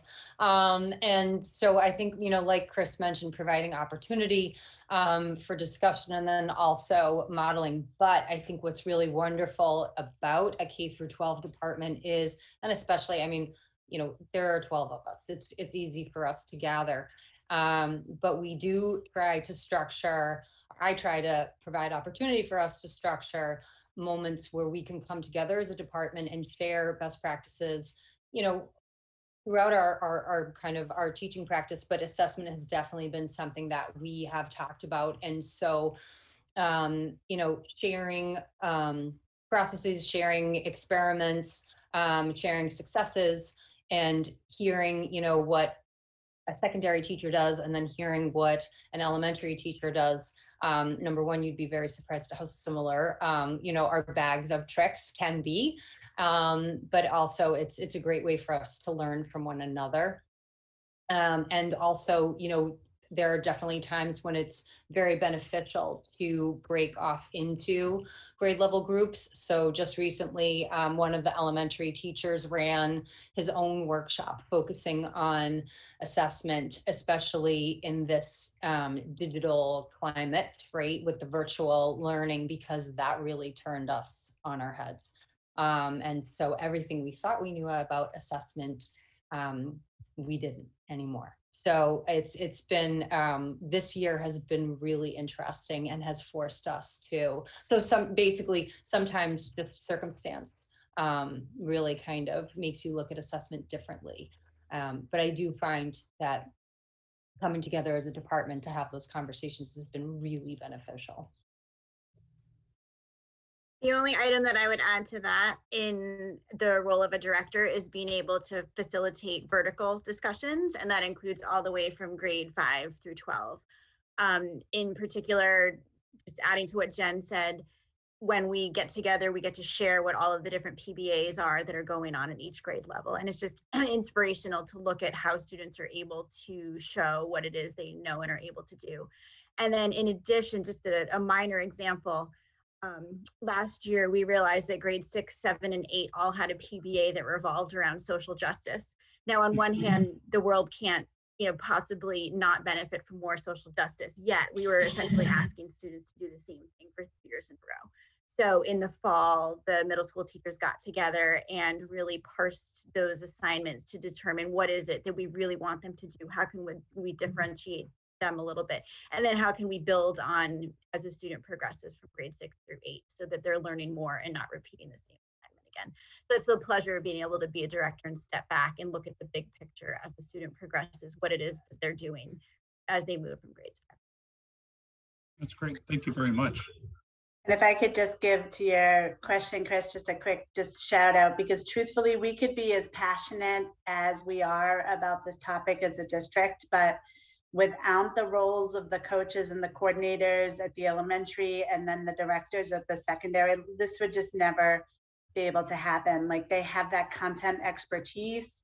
They're able to coach them based on that content level. They make the time. They've all done an unbelievable job always, but this year in particular, instructional leadership has taken on a whole new meaning, and really developing both district-wide PD, but that content-specific PD that people have needed on the fly as we go through this, and still keeping the focus on these important topics. It would have been so easy in a year like this, right, to lose sight of that and to just keep trying to tread water with everything. But instead of feeling like it's one more thing, like, they just continue to embed it in what we were doing and what we were talking about. And truly, it couldn't happen without them doing that piece. So we're so appreciative. Thank you very much. Ms. Bergstrom. Just a quick follow-up. Dr. Alanama and any of the directors, Ms. Plotsky, Ms. Lev, Mr. Kreitz, are there any silver pandemic linings about that? Was there a way to create more common planning time that led this to be more successful perhaps this year than other years? Is there anything we can take forward with us? So funny that you asked that. I swear it wasn't a plan, but I've been in like 3 meetings in the past 2 weeks where people were like, we made so much like all different topic meetings. We made so much progress this year because we had so much more time together with that, with the Wednesday time. So I'll just say from a district perspective, loud and clear, that ability to collaborate in more than 1 hour a month, as it is for some cases, in some areas, what we typically have. And if we could learn so much in this year, imagine if we weren't under the enormous stress and change and what was happening this year, if we had that kind of time in a year when there's just, the normal stress and change, what people could do with that collaborative time. But anybody else, please jump in with what you've seen.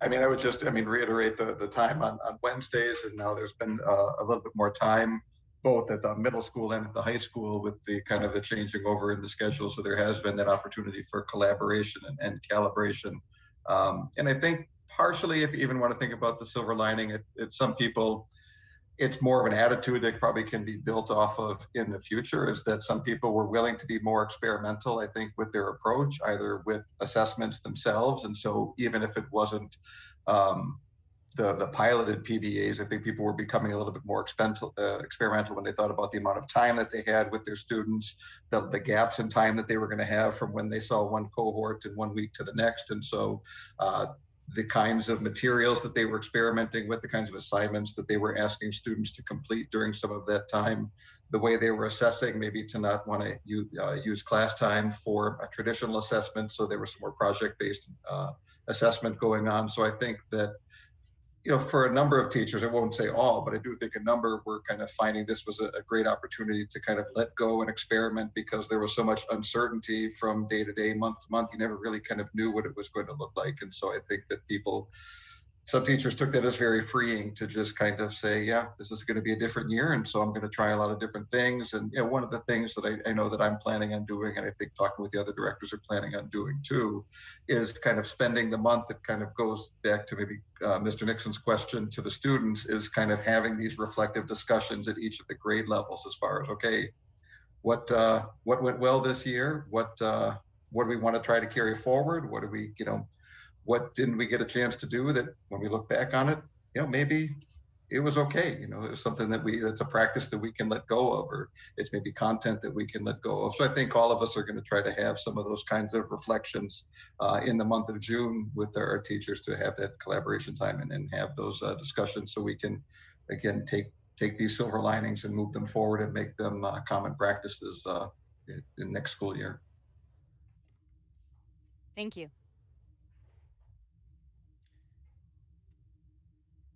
So I just want to commend all of you for your work in promoting the district goal and taking it from a concept to reality. So it's really one thing to talk about this conceptually as we're setting goals for the district, but it's a completely different thing to see it come alive and to see how it brings our students to just a completely different level. So I'm personally looking forward to seeing how this develops over the next year. And wow, to have done this in a year like this with so much uncertainty, I can't thank you enough. And I really appreciate what Mr. Kurhayatz was saying about how this was just kind of freeing to be able to experiment. So thank you all. Thank you for your time.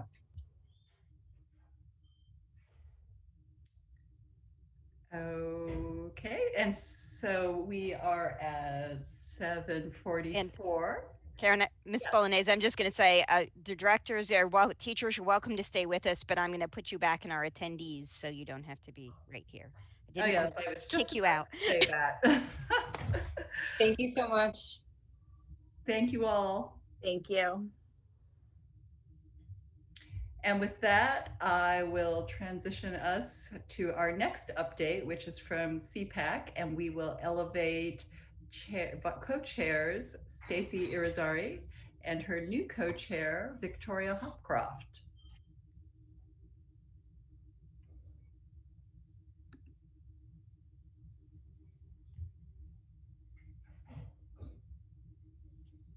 And Miss Bergstrom is much faster than I am. She can do that all in a blink of an eye.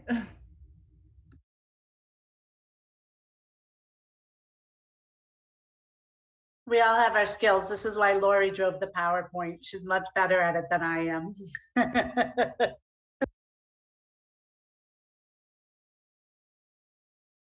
I believe Mrs. Ari will need the ability to share a screen as well, Ms. Bolognese.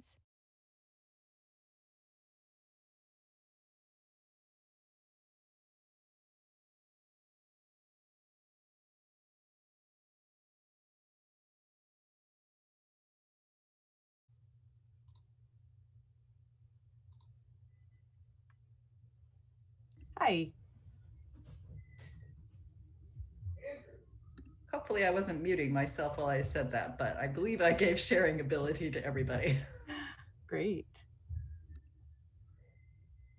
Hi there. I'm Stacy Irizarry. I'm the co-chair of the WinPAC, along with Victoria Hopcroft, just newly elected.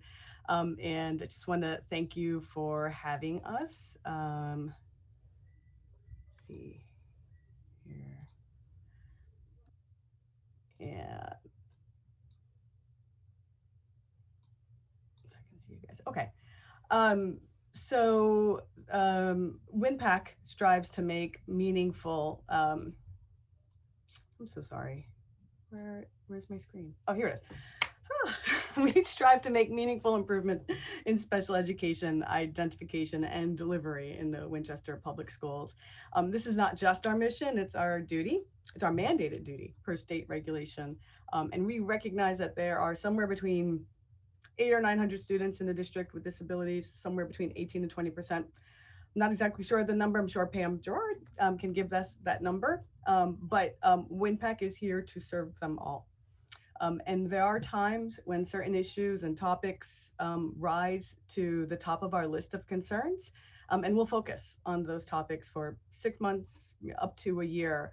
But that doesn't mean we stop advocating for all students with disabilities. In executing on our mission and our duty, WinPAC greatly appreciates the support we've enjoyed from Pam Gerard, the Administrator of Special Education, our school committee liaison, Karen Mariama Bolognese, and I'd be absolutely lost without my former co-chair and longtime friend of the PAC, Michelle Bergstrom. So let's go to the next slide. And you're seeing the slides, yeah?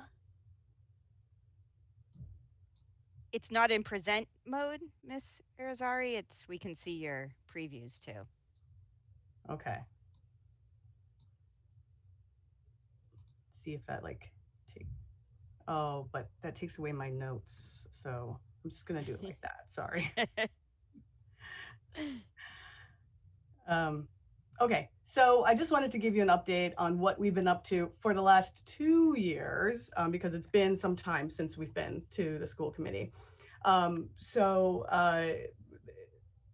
year got cut short, and we'd had some things planned, but all we got to do live and in person, and the last thing that happened was a workshop that we hosted. We had a welcome coffee, we had some welcome events, but we had a workshop on neuropsychological evaluations and what they're used for, and that was Dr. Nicole Jones, who's actually a Winchester parent, and it was really well received. We had a lot of folks from inside Winchester and actually outside who are invited, just really speaking to the collaboration that we've been trying to foster regionally with CPACs.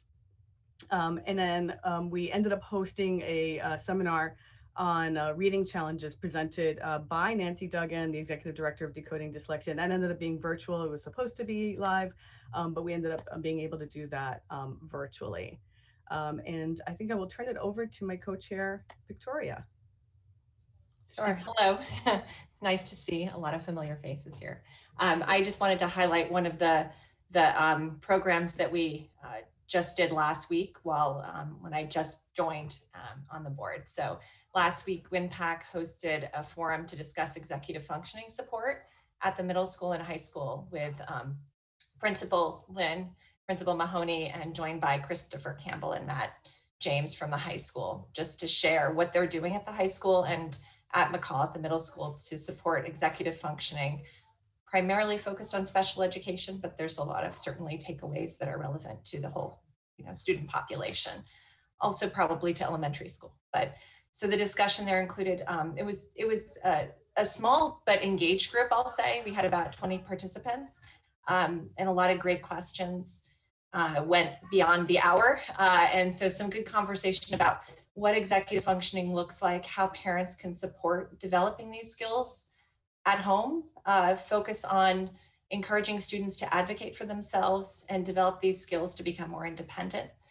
There was also sort of an emphasis on the transition between grades 8 and 9, given the coordination between the middle school and high school. So given how sort of critical and I think interested a lot of the parents are in learning more about executive functioning skills and supporting them and understanding the support at the school, I think it's likely that this will be sort of the start of a conversation and increased focus around the topic over the next year. Yeah. In addition, this year we held our first all digital annual election, and got a number of folks interested in serving on the board.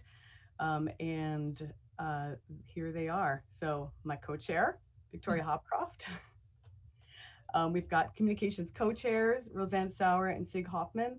Our technology chairs, Andy Hollenhorst. Our events chair is now Jennifer Infantino. And we've got two marketing support liaisons, it's Amy Moy, and also Roseanne Sauer again in a dual role for the board. So we're incredibly excited to have new folks on the board, and we're looking forward to bringing new energy to the initiatives that we've begun this year.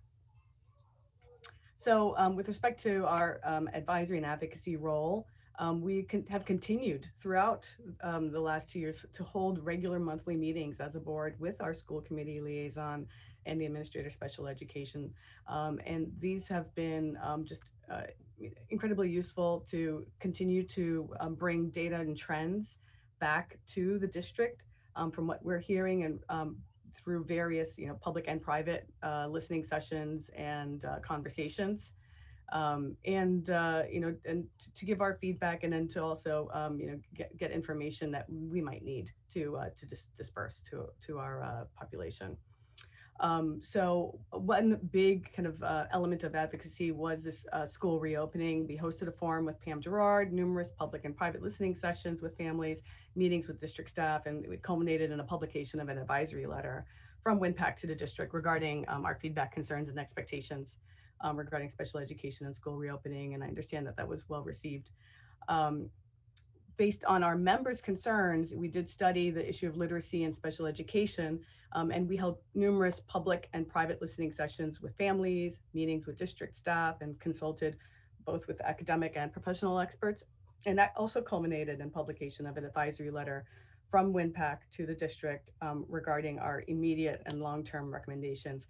Now, some of PAC's concerns did overlap with the United for Literacy group's recommendations, and some of their recommendations actually go beyond our recommendations, are out of scope for WinPAC's mission. So insofar as considering our overlapping goals with respect to literacy, WinPAC has always supported inclusive curriculum in order to keep kids in their home schools, and we are committed to championing changes that support and expand inclusivity. So after delivery of our letter, we were delighted to welcome Dr. Evans to a WinPAC board meeting. We went through each of our recommendations in detail and received an update from the district on their consideration of the recommendation, and we're continuing to follow up with Pam Gerard on some outstanding requests, and we will continue to track implementation of certain of our recommendations. Now, the next two slides are a little wordy, and I'll try to go through them quickly. It's just setting out or going back to our vision for 2020 that we articulated in May 2018. The board, along with Pam, went to a professional development workshop, a multi-day workshop, in which we had the opportunity to, as a group, articulate this vision. And so, we established 6 goals for ourselves. It was to improve inclusive outreach and engagement within the CPAC. One of them was to recruit a new board and to mentor CPAC leadership, and we've been successful in doing that. The new board was just installed in 2021. We're going to continue to focus on that mentorship and continued cultivation of board members going forward so that we can keep an active board. Our active membership is we want it to be reflective of the size and various needs of the SPED population. We had over 100 people attend our August 2020 virtual forum. The pivot to Zoom has been incredible for encouraging people to attend our events, and we're going to continue to focus on ensuring we can reach a broad audience, such as through surveys and such. We want to continue to improve the breadth and depth of our coordinated events and programs. So we, like I said, for Dr. Nicole Jones's program back in February 2020, we did encourage the regional CPACs to come attend, and so many of them did. So we were delighted by that. We're going to continue that trend of trying to coordinate with other CPACs. We are active in a regional PAC group on Facebook. And so, we did do a survey last year, I think we're going to try to do it again to continue to identify key areas of concern and need and interest also for programming and events. Another goal is to improve our outreach and engagement beyond the SPED community to all stakeholders. And we've been successful in networking with other organizations. We continue to attend PISC meetings and advise town organizations. Many seek our input privately with respect to inclusivity, and we're delighted that we're sought after for that. So a couple more goals. We are striving to achieve effective and regular communication and expanded accessible information and resources. To that end, we developed a new logo in conjunction with Reagan McCain, and we have a new website up, not so new now, but still in the works and still being kind of rejiggered. And we are also on Twitter, on Facebook, on Google Groups, and we have an email. So we have lots of channels for communication and dispersion of information and resources. And I think part of it is just letting people know that those exist, keeping them up to date and maintained. For the last couple of years, it's been a lean board, so we haven't done much of that. And I'm hoping to be more successful in that goal going forward. We want to support a strong and diverse leadership that advocates and advises. And so part of that is implementing periodic, really focused, facilitated conversations around budget, needs, trends, and data. And so even during COVID, we've been able to do that, to select certain topics to really hone in on and focus. We held many listening sessions around reopening, dyslexia, literacy, executive function, and we'll plan to continue to hold listening sessions to support that dialogue within the SPED parent community, to serve as a bridge to the administration and the school committee. And so we are committed to fostering these relationships and partnerships with the district, because it means so much to us. It's so important for achieving our mission and executing on our duty. And finally, we want to embrace inclusion to improve outcomes for all learners. And so we will continue to advocate for full inclusion while celebrating the amazing work of our special education providers in our Winchester's current model of integration. And that is all I have. Thank you.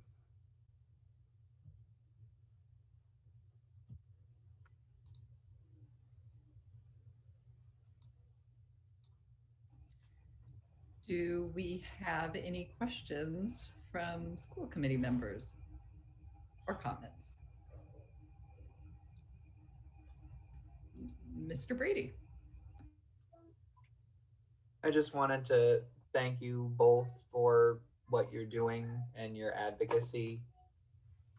For me, I started my career as a special ed teacher. I'm a special ed administrator, and it's just so important. And so it's just very exciting to see how you've been able to rebuild the board, and it looks like you've got a lot of positive momentum. So I just want to again thank you for that and encourage you. Any way that we can help you going forward, that's what we're here for, and we want to make sure that we're doing the very best for absolutely every student, and especially our students who have disabilities. So thank you. Thank you.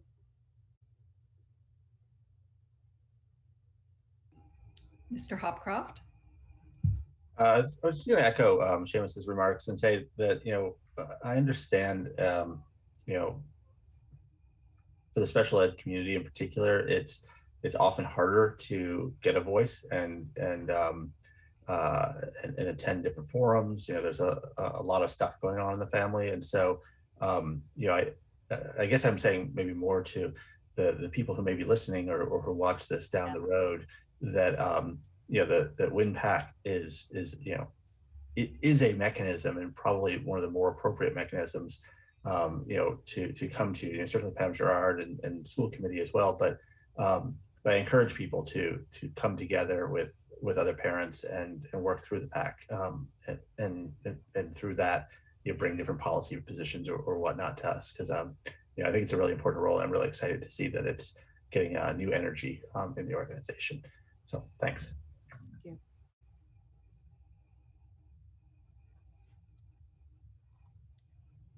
Do we have other comments from the committee? I see Mr. Nixon has been able to log back on from computer difficulties. Yeah, well, good for WinCam. I was able to follow all this. Sorry about that. So I have a question for Stacy. My memory is the last time you presented to us there was the prospect of maybe some bylaw discussion or some discussion within the PAC about some organizational change.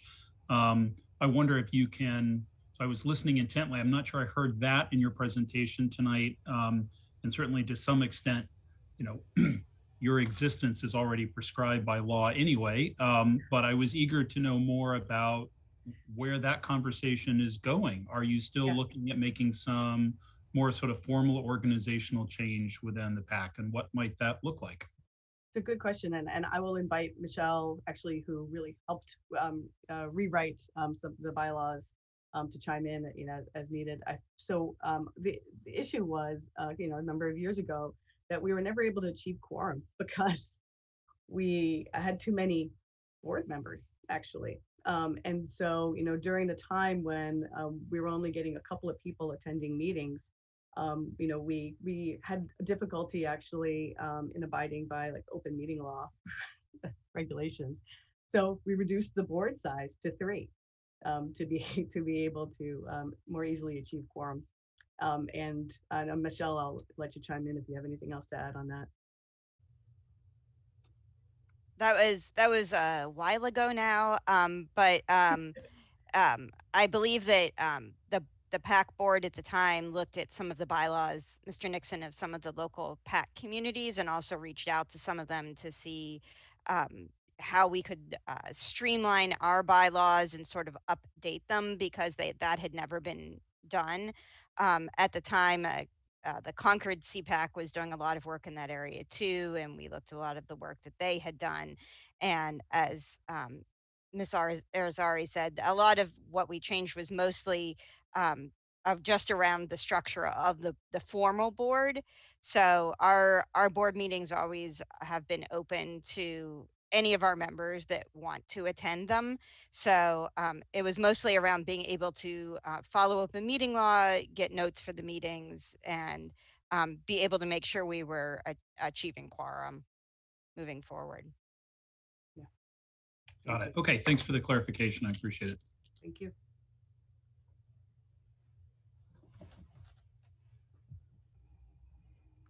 So I'll just say thank you very much. And I personally appreciated the recent executive functioning program with Mr. Lynn and Mr. Mahoney, and with the educators from the Winchester High School. And I've also enjoyed the collaboration with the Lexington CPAC and some of the programming that you have arranged with them. So I'm looking forward to future programs that you'll be offering to the community. Thank you so much. Thank you. Thanks for having us. Appreciate it. And I just want to say thank you to all the members of the community that stepped up to be members of the board this year.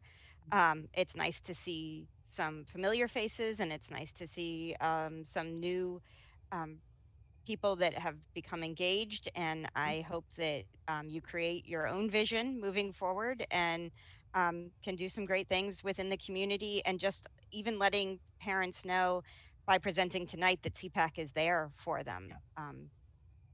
Yeah, I share that hope with you. I think that's, you know, one of the things we will be doing going forward is meeting as a board. It was a suggestion from my co-chair, Victoria, to reconsider our vision and to articulate a new vision for 2022.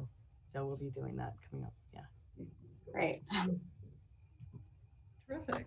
Well, thank you. Thanks again for having us. Thank you. Thank you. So with that, I will move us along to the next item on our agenda, which is around enrollment projections, an update from Dr. Evans for 2021-22. Thank you. I'd like to share my screen. You should be able to do that. Great. Can everyone see that okay? Good. So one of the things that's made projecting enrollment for the fall of 2021 very challenging has been uncertainty about how many students will re-enroll or enroll for the first time.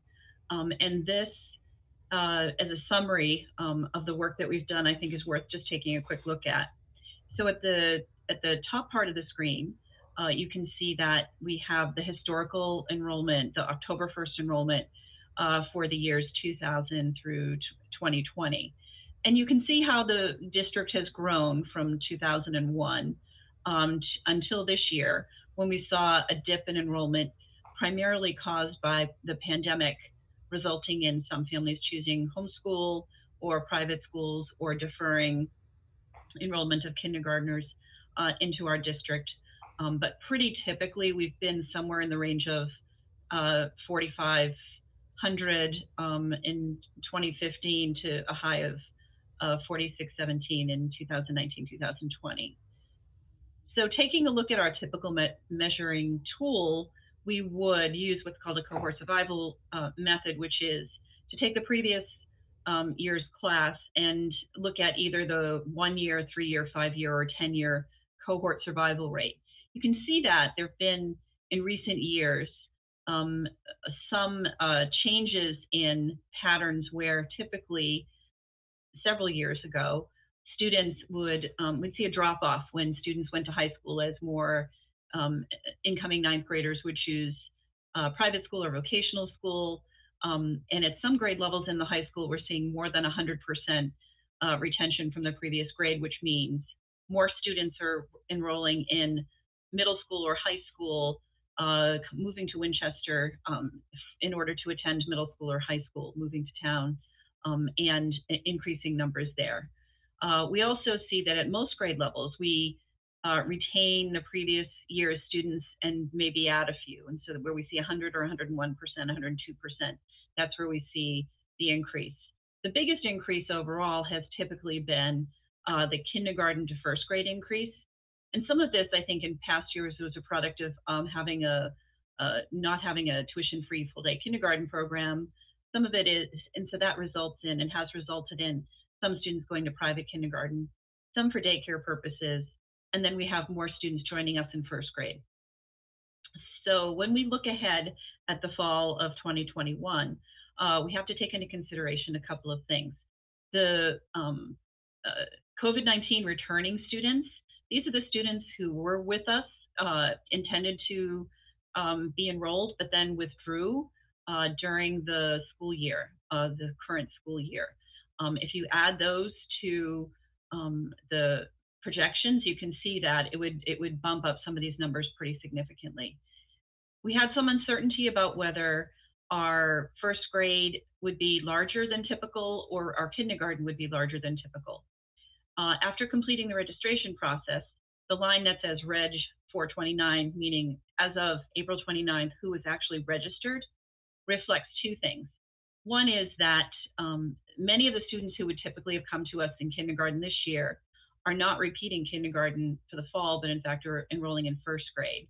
And that's been a pretty robust registration where we have one or more classes of first graders coming in, requiring an additional section at some of our schools. But that our kindergarten registration is becoming more typical. And my projection is that we will end up with a fairly typical 320 K students, 341 grade 1 students, and then welcome back some additional students and some move-ins in the next 4 months. As of last week, this is the number of students who are actually registered, plus a few additional students who would typically move in at each grade level at each school. And so overall, you can see that I am projecting 2108 for our K-5 enrollment. We're holding fairly steady at a projection of 1,084 at the middle school in 6 through 8, and then at about 1,400 for the high school, which is again close to where we've been. We were at a high of 1,450, and in the pre-registration and also looking at the students who have notified us that they intend to withdraw, there's actually a smaller than typical number of 8th graders who have notified us that they'll be attending private schools, about a half dozen or so at this point, and a few considering vocational schools, and many more incoming 9th graders who are not currently in the district, a dozen or so. And so what we have to see is where we land in the end in terms of how many actually attend, how many additional 8th graders will go to private school. So in general, I'm expecting somewhere close to 4,600 students in the district in the fall. This does not take into consideration any major building projects being completed. As you drive around town, you can see that there are increasing number of houses that are being sold and put up for sale. There's a lot of renovations happening, and there are some students moving within town. And so naturally that would affect the enrollment at individual, especially elementary schools, and is likely to result in some more move-ins during the summer months, particularly as we see turnover in some housing that's more rental housing. So, so this is our picture overall, and where we're really interested in looking is where are we in K-5. So some schools have more variability in their summer registration, primarily Morocco School and Lynch Elementary School. Those are the two schools that might typically, because of the nature of the housing in the neighborhoods adjacent to those schools, have more move-ins during the summer. And as you can see, as I had projected in April, I still think that we'll need 113 elementary sections. Remembering that the school committee target is for K2, 18 to 20 students, and for grades 3 through 5, 20 to 22. Unfortunately, in some cases, you have to decide whether you're going to run 3 sections or 4 sections, 4 small sections or 3 larger sections. And in my conversations with the principals, the decision about whether to run 3 sections or 4 sections, and in some cases 5, especially at Lynch, was the result of the concern about two groups of students. One is our larger than typical grade 1 population, many of whom have not been in school in the district and we're not sure where they necessarily were in school or what their school experience was. Some may have been homeschooled, some may have been in private schools or some other setting. And so we're trying to keep the grade 1 classes as reasonably small. In kindergarten, in some cases, there's some comfort with having a slightly larger average class size because there are 2 full-time adults in the room. Every kindergarten teacher has a full-time assistant, and that is really helpful. So we're looking at a couple of areas where we're trying to decide whether we need to slide a section somewhere else. But in general, this is fairly well set, and we're in the process of hiring teachers where there are teachers needed here.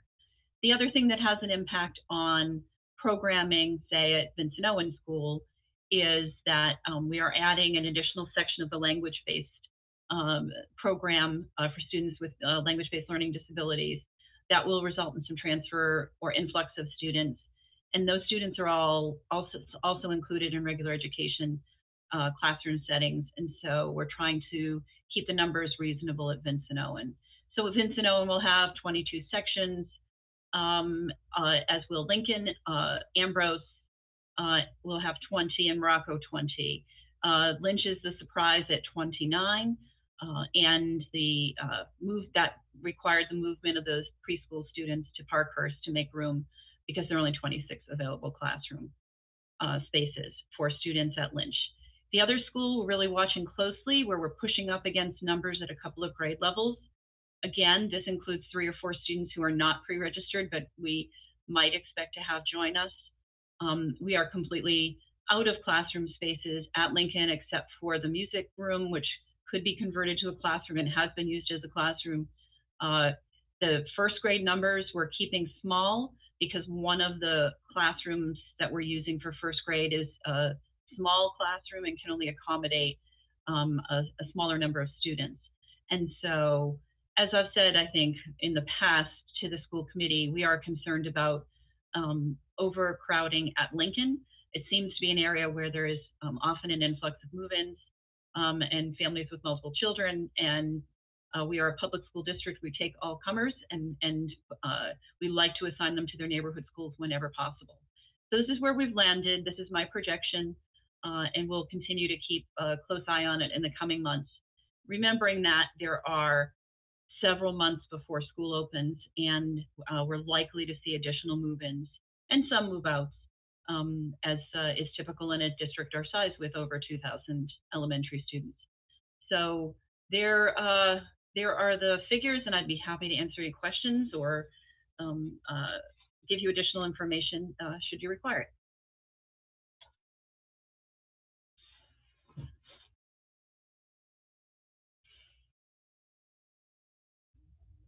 Are there any questions from the committee? Mr. Brady.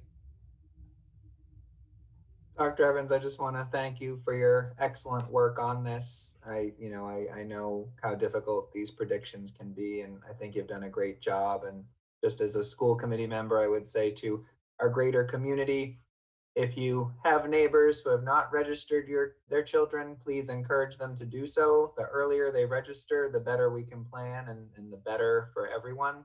So if you're watching and ask your neighbor, have you registered? If they're new, welcome them to Winchester. We want them to register as soon as we can.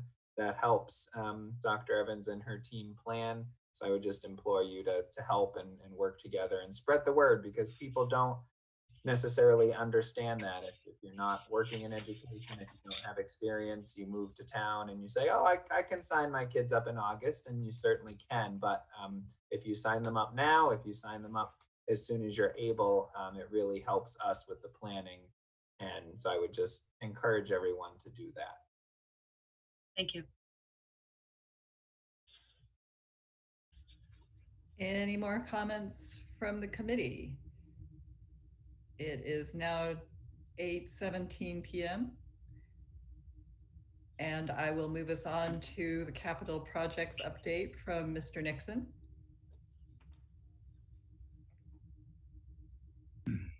So I'd like to share screen. You may do so. Let me see if this works.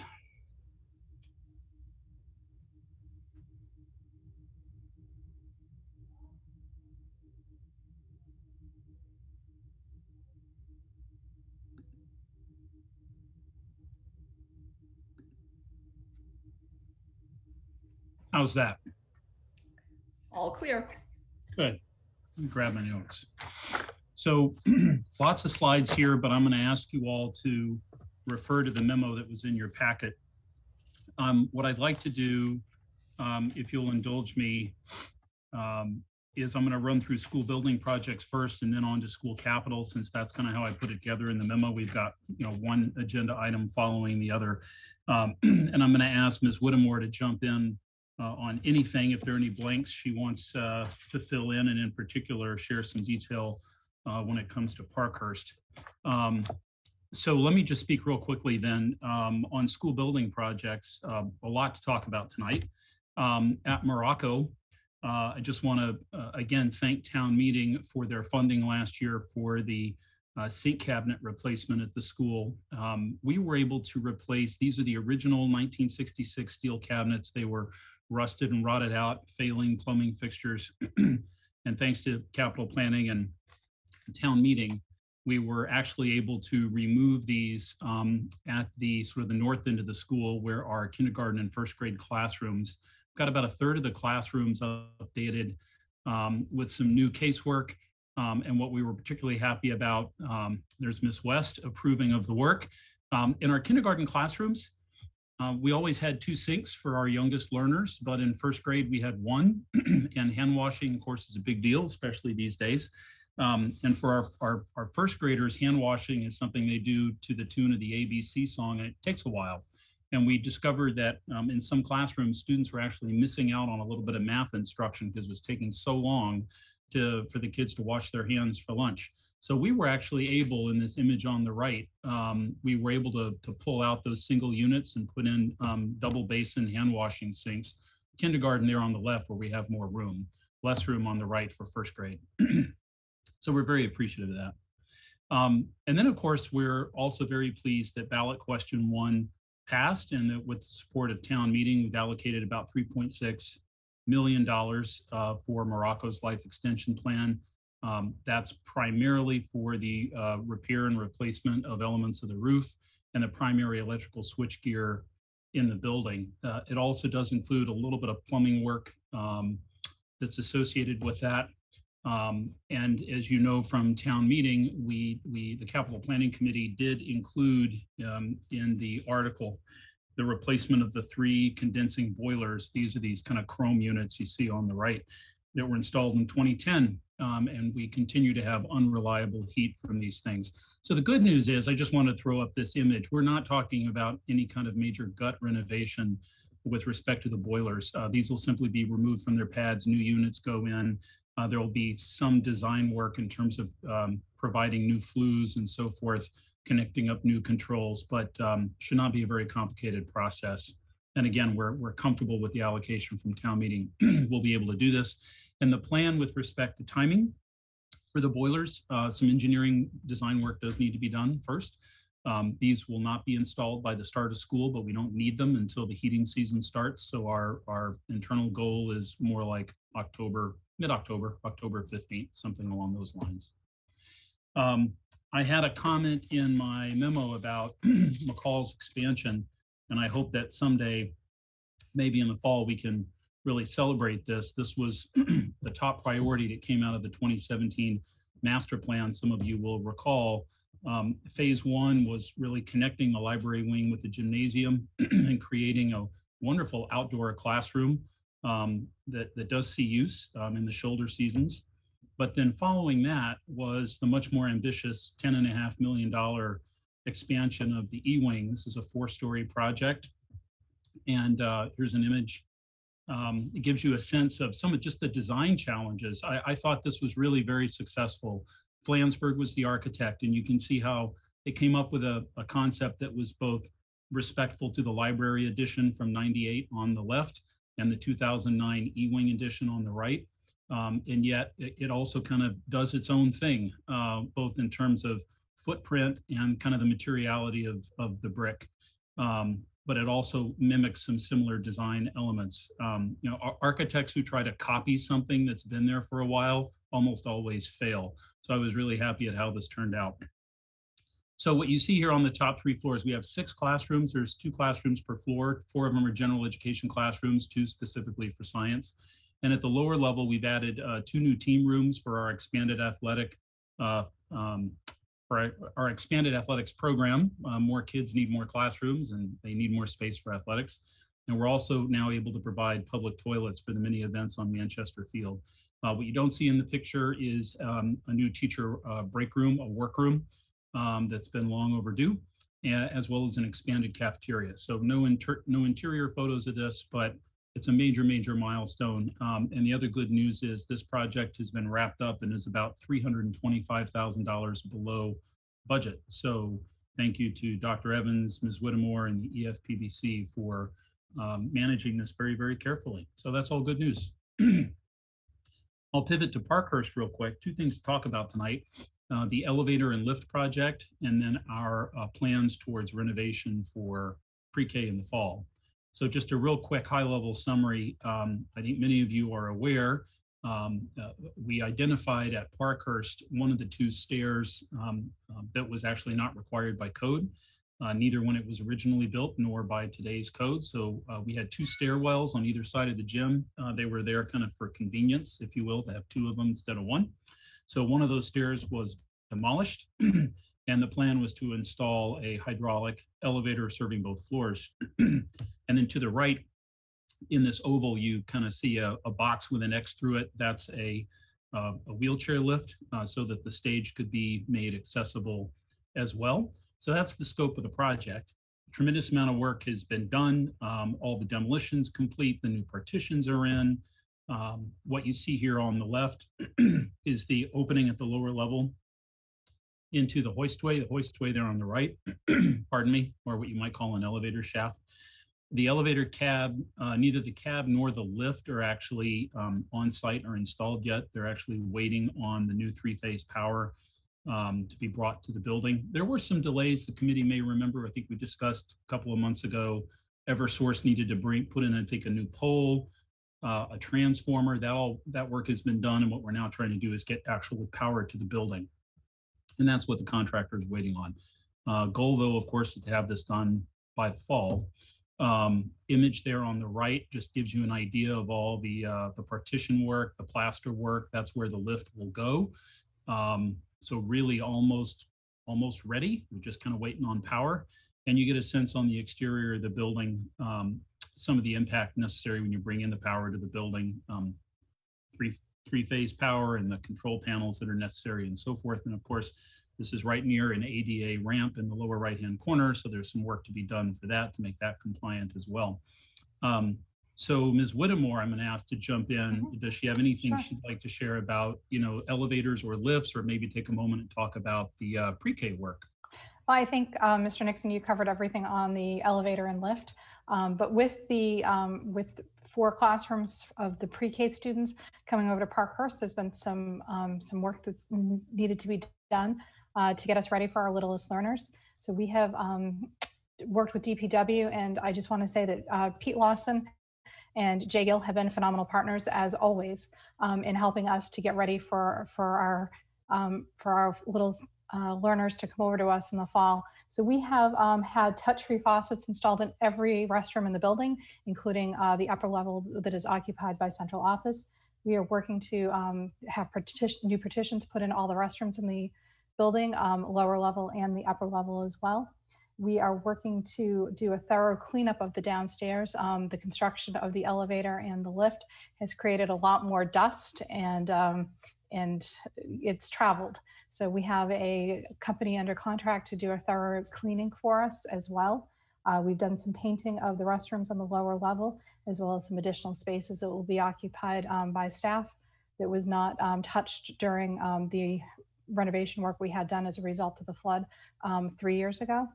And then we are installing projectors and whiteboards in the 4 classrooms that will be occupied, as well as we've done some work over on the playground already.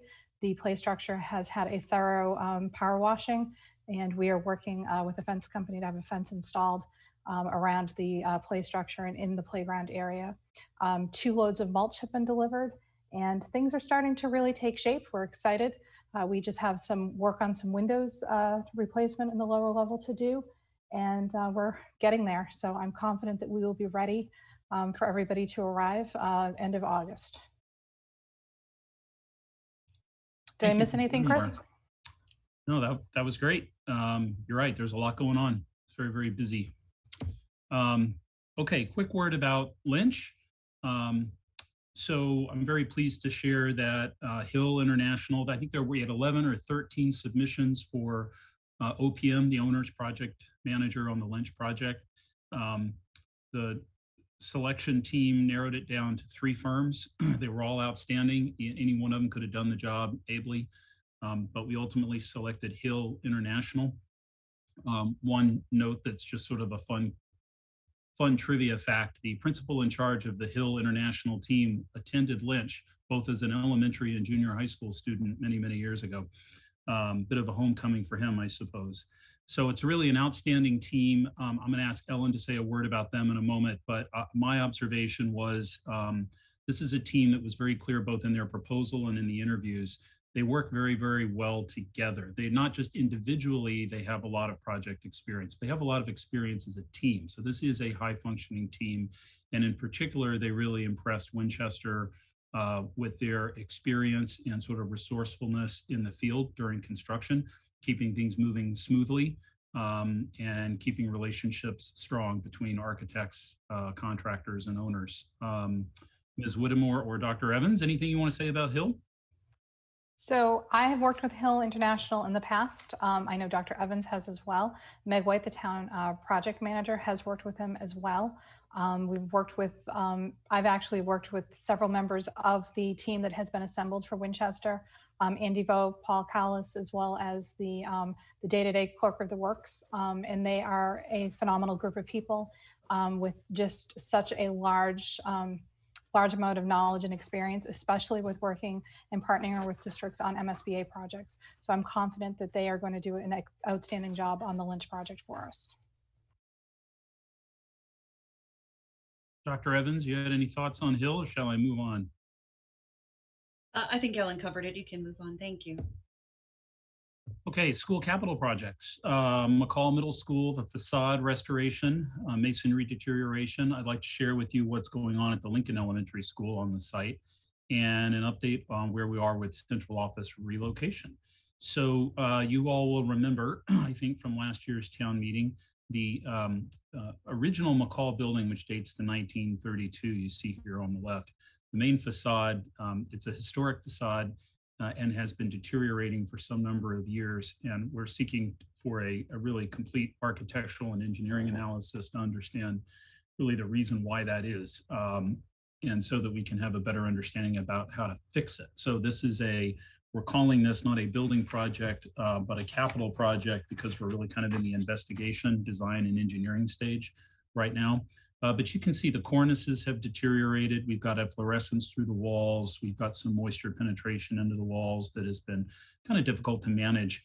On either side of the facade, and I have some close-ups here on the right that I hope you can see, these are areaways. So this is what we call it when you sort of pull the ground back from a lower level. It allows you to get natural light and ventilation down to a lower level.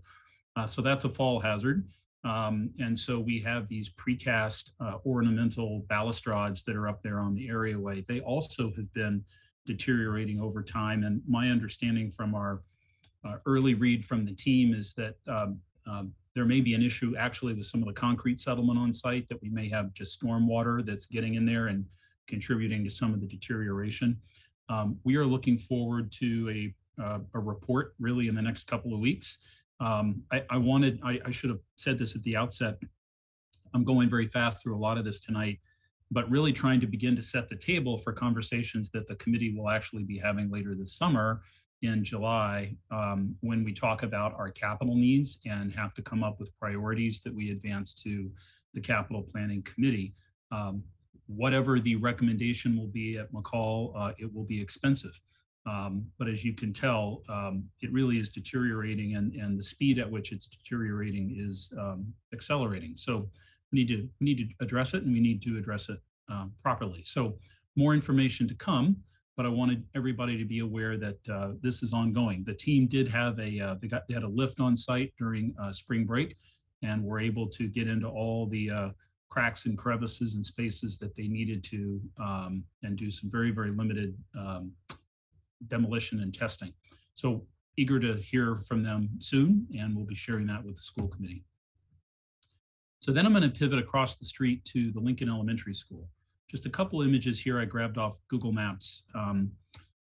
Lincoln was completely renovated from about 1998 to about 2000 or 2001.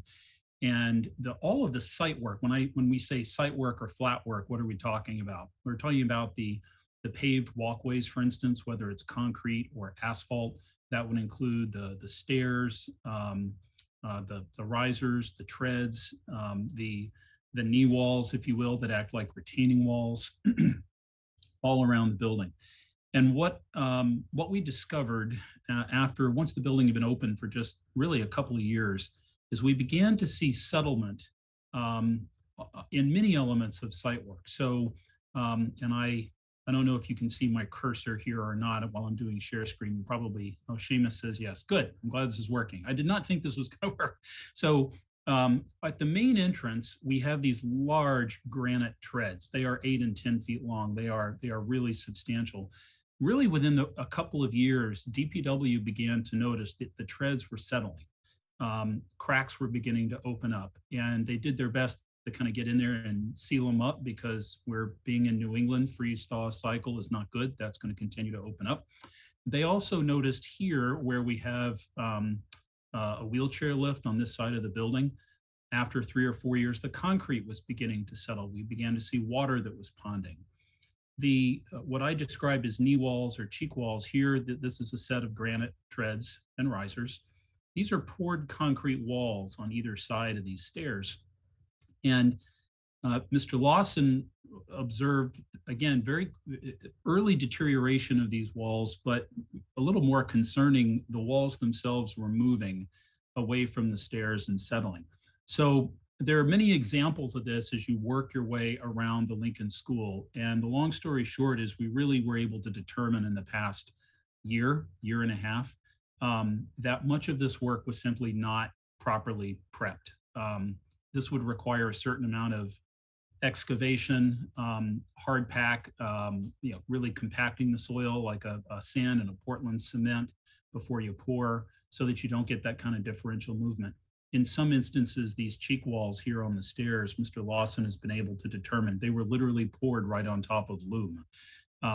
The project did not sort of end well from a sort of financial or relationship standpoint among some of the contractors. There are a couple of contractors pursuing the general. Some contractors left the site without completing their work. So this was not a good way to end a project. And some of us are simply speculating that some of these contractors were just trying to get stuff done quickly as opposed to getting it done right. And unfortunately, we're left with that legacy. So we also have some settlement and some issues around the back of Lincoln.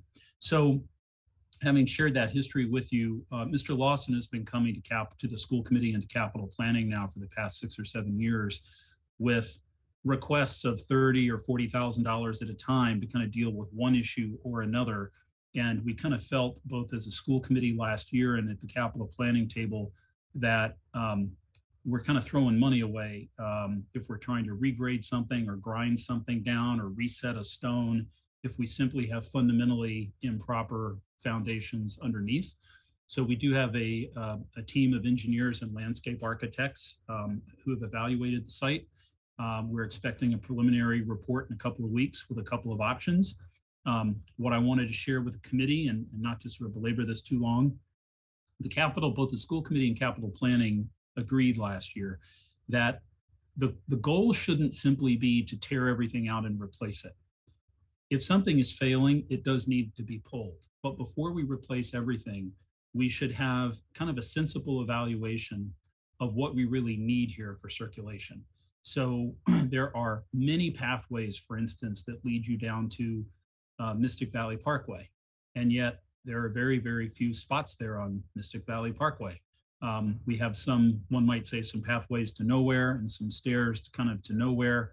And so we have really charged the design team with being a little more assertive about whether something needs to be removed and replaced, or maybe it just gets removed and we just reseed the area and we put in some landscaping.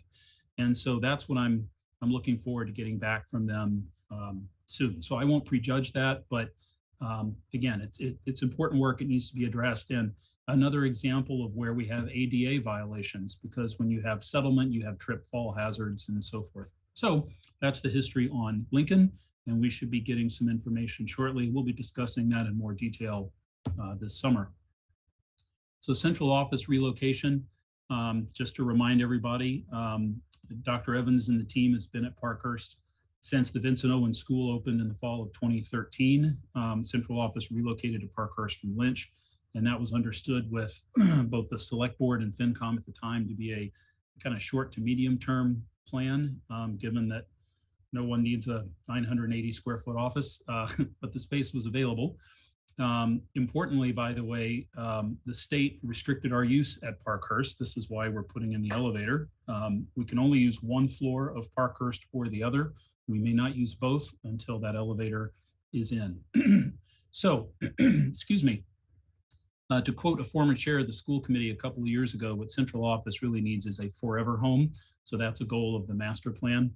To do that, we need to develop a functional space program. That's simply a list of the spaces you need. We know we need a superintendent's office. We need an office for Dr. Elanima, Ms. Whittemore, for Ms. Canavan, and so forth. So what are the roles in central office? What kind of space do they need? But beyond that, what kind of roles can be in shared spaces? What roles should not be in shared spaces? What roles need particular accommodation for privacy, acoustic privacy, and so forth? What kind of storage needs do we need? So this is what a space program is about. And we hired the architectural firm of Tappe Associates to do the work. They are the architects of record for the Ambrose School and also Vincent Owen. They're very familiar with the site. They've done some earlier studies as they relate to the carriage house. And so with respect to where central office goes, really narrowed it down to two options in the master plan. One is it could go in a new Lynch. The other is perhaps it goes into the carriage house, which is an existing building that the school committee has oversight for. So an early image there, the carriage house from a few years ago. So part of our study is to not only develop the space program, but then to figure out, so does it fit in the carriage house? And if so, what do we think it would cost? And what's the timeliness of when that project could be done? And what's great about having a team like Tappe on board is they're also in the business of designing elementary schools, and in particular with the MSBA. So they are a talented group that will be able to tell us if we located central office at Lynch, what might that cost, and what would the timeliness of that be. So for those who may not be familiar, we got the Ambrose Elementary School on the left, Sanborn House on the right, and Carriage House is right there in between to kind of locate everybody off of High Street. Built in 1908, it's a unique Beaux-Arts style design. It was last occupied actually by a preschool, not a district preschool, but it was rented in the 94-95 school year. To give you an idea of the Carriage House today, given that it hasn't been occupied, a lot of overgrowth. The building was mothballed, if you will, many years ago. Boards were put up to sort of protect the windows. And really, it's the exterior of the Carriage House that is the only thing of any historic value left. I wanted to throw in some images of the interior. Some have been brave enough to go in, others not. Looks like you might expect, having been abandoned for that long. Upper right-hand corner image is interesting, where the ceiling was recently pulled back, and so we're seeing the roof joists and the roof decking, which are actually appear to be in really great shape. So that's wood framed. Forgive me, I don't know why I had that slide there. I have 2 extra slides that I didn't mean to have. Central office, that was my last slide. Happy to take any questions on the list tonight.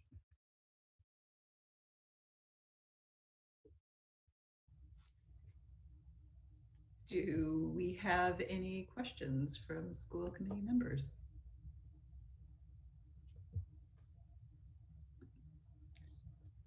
Seeing none, thank you very much, Mr. Nixon, for the update on both the building projects and on the capital projects, and thank you for your input, Ms. Whitmore. And I will now move us on then to a review of subcommittees. So each year we do an update of school committee subcommittees, and I appreciate everyone's inputs into this.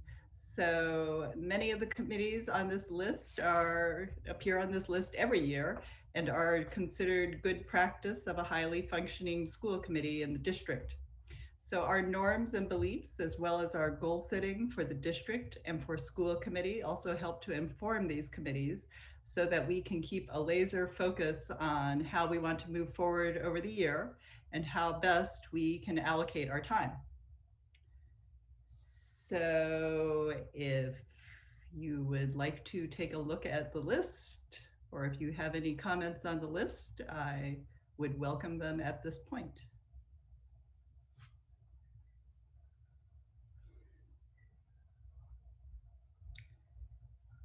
Mr. Nixon?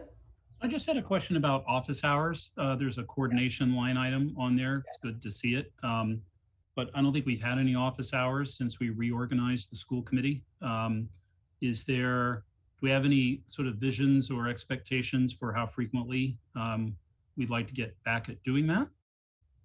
I wonder if the chair or vice chair have talked about that. So in general, over the past year, we have been doing office hours about once monthly, and I will leave it to Ms. Bergstrom and Mr. Hopcroft as to how they would like to proceed, but I guess I would envision that we would continue with offering them on at least a monthly basis. So in other words, maybe pick up something before school is out mid-June and maybe do them over the summer? Ms. Bergstrom. Yeah, you can't hear me. Can you hear me now? Yeah. Sorry about that. Since you've asked Mr. Nixon if there are any suggestions or recommendations you'd like Mr. Hopcroft and I to consider, now would be an excellent time. Besides, before school gets out in summer, is there anything else that you've attended some of them in the past? Are there any recommendations you have for us going forward? So I appreciate that. I mean, I really only in the past year was I able to attend these. I did think they were really useful. But kind of took a while to get them off the ground, I think. And I'm glad to see that it's on the list. And you know, I I hope members can find a way to participate. Yeah, I'm glad to see it's on the list. It would be good to get them going again fairly soon. And just a reminder to our new members, just the coordinators are not the only ones who typically host office hours. We've done that in the past on a rotating basis. So I'm sure after Mr. Hopcroft and I are able to meet and establish a schedule, we look forward to all members of the committee that would like to host office hours to finding a time to sign up for those over the next year as well. And just on that, you know, as you and Tom work to coordinate, I would definitely recommend, if possible, keeping a few weekend dates in the mix. I think that's happened before, so I would just definitely encourage that if that's something we can continue to do. And I would, of course, volunteer myself for said weekend dates put forth. I was going to say, we have not done weekends in the past because typically members haven't been available on weekends in pairs of two. We always do office hours in pairs of two. So if there are two members who would like to take that on, I'm sure we can work on getting that scheduled.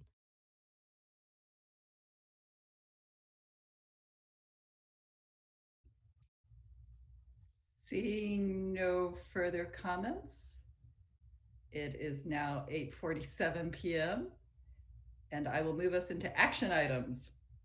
So straight away, we will begin with a vote on policy IHBEA, which Ms. Bergstrom can briefly summarize. I'm going to make this super quick since your microphone, Ms. Bergstrom. Down again. I'm going to make this super quick since we reviewed this policy before, but this is just a reminder that this is our English language learner policy that the policy subcommittee reviewed, and that we are just adding a paragraph that had been vetted by the attorney, which matches more closely with the practice the district already has, which is that the information sent out from the district offices will to the entire school community will include the two primary languages spoken after English in translation, as well as English, and that we will review and revise which languages we automatically provide translations for at the end of each school year. So that was the gist of the addendum to this policy. And if no one has any further questions, then Ms. Bolognese, I'd say you could take a vote on that. Any questions for Ms. Bergstrom? Seeing none, I would welcome a motion. So moved. Second. Thank you very much. Roll call vote. Ms. Bergstrom?